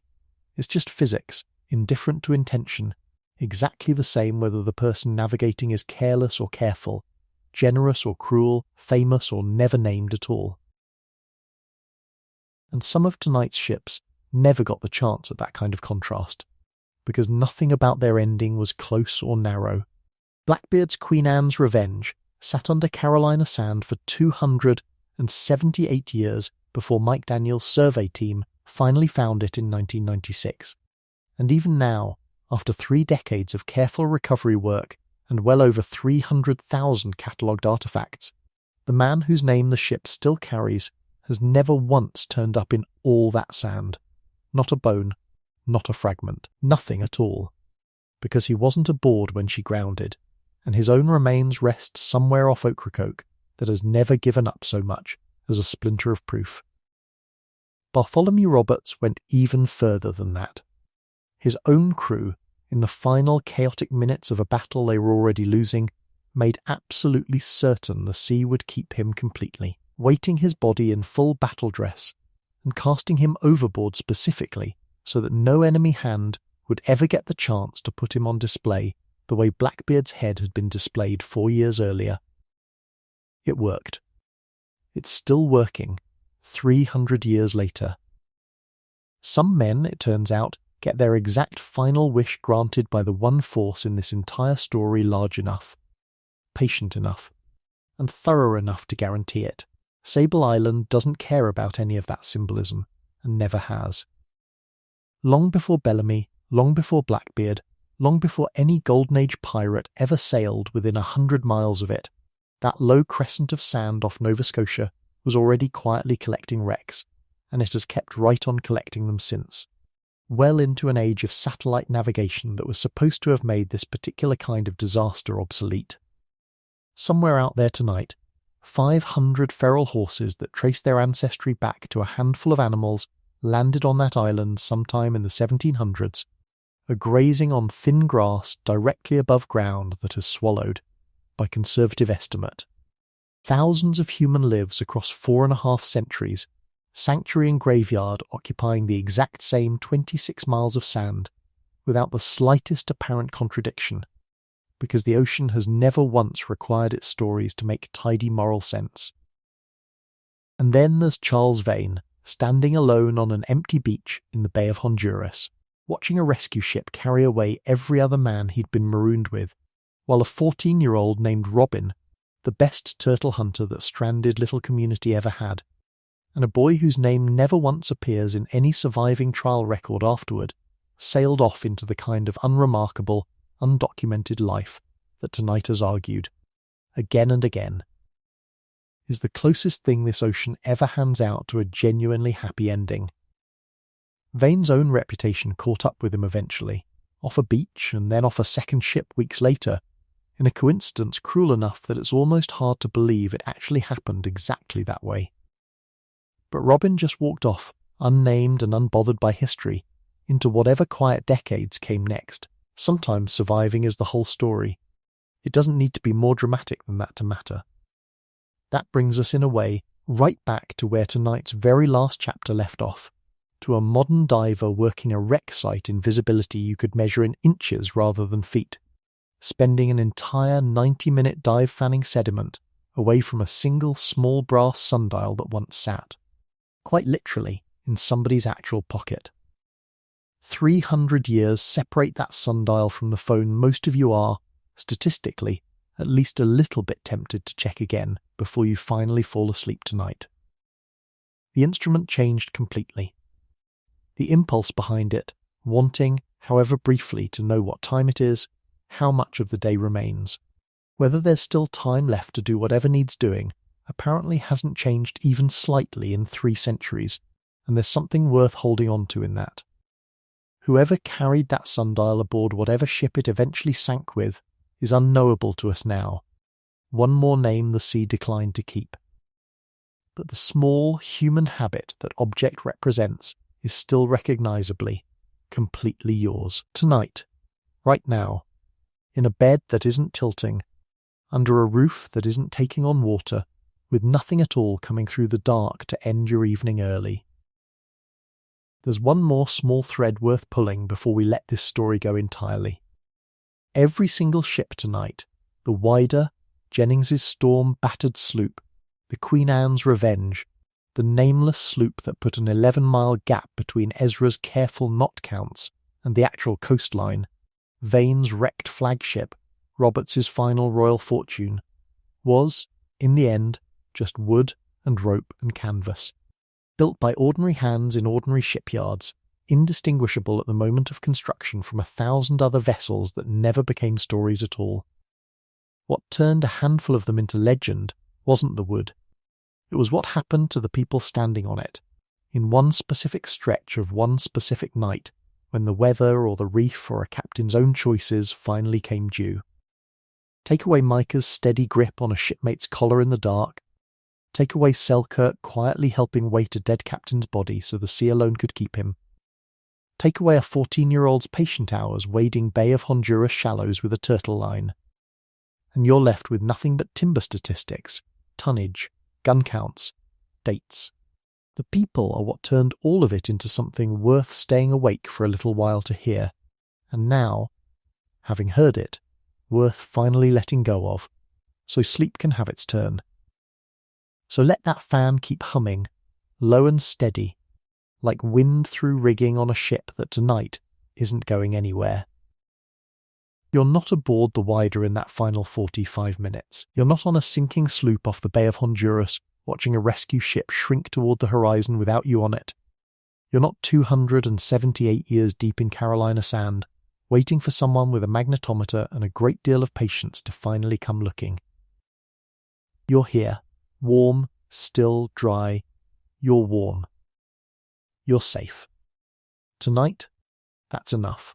The tide will still be out there tomorrow, doing exactly what it's always done, indifferent and patient and endlessly, quietly busy, somewhere off a coastline none of us need to think about again until morning. Rearranging sand over wrecks nobody has found yet, and gently, endlessly, working its way around wrecks like the Wider that people finally have. Let it do that work without you for a while. Close your eyes. Let the rigging hum of the fan carry you the rest of the way down. You're warm. You're safe. Sleep now. By the time your dive computer signals it's time to surface today, your hands are pruned. Your shoulders ache from 3 hours of careful, controlled movement against current. And you haven't found anything dramatic. No gold, no bell, nothing that will make headlines. Just a concretion the size of a dinner plate that might turn out, months from now after conservation, to contain nothing more remarkable than a corroded buckle and a handful of nails. That's most days on a site like this, honestly.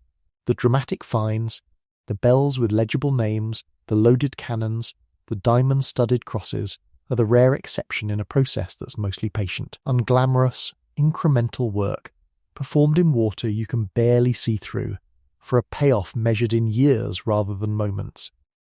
And yet, as you break the surface and haul yourself up onto the support boat, sediment still swirling somewhere below you around a wreck that's been waiting patiently in the sand since before the United States existed as a country, there's a specific, quiet satisfaction that doesn't fade no matter how many seasons you've done this.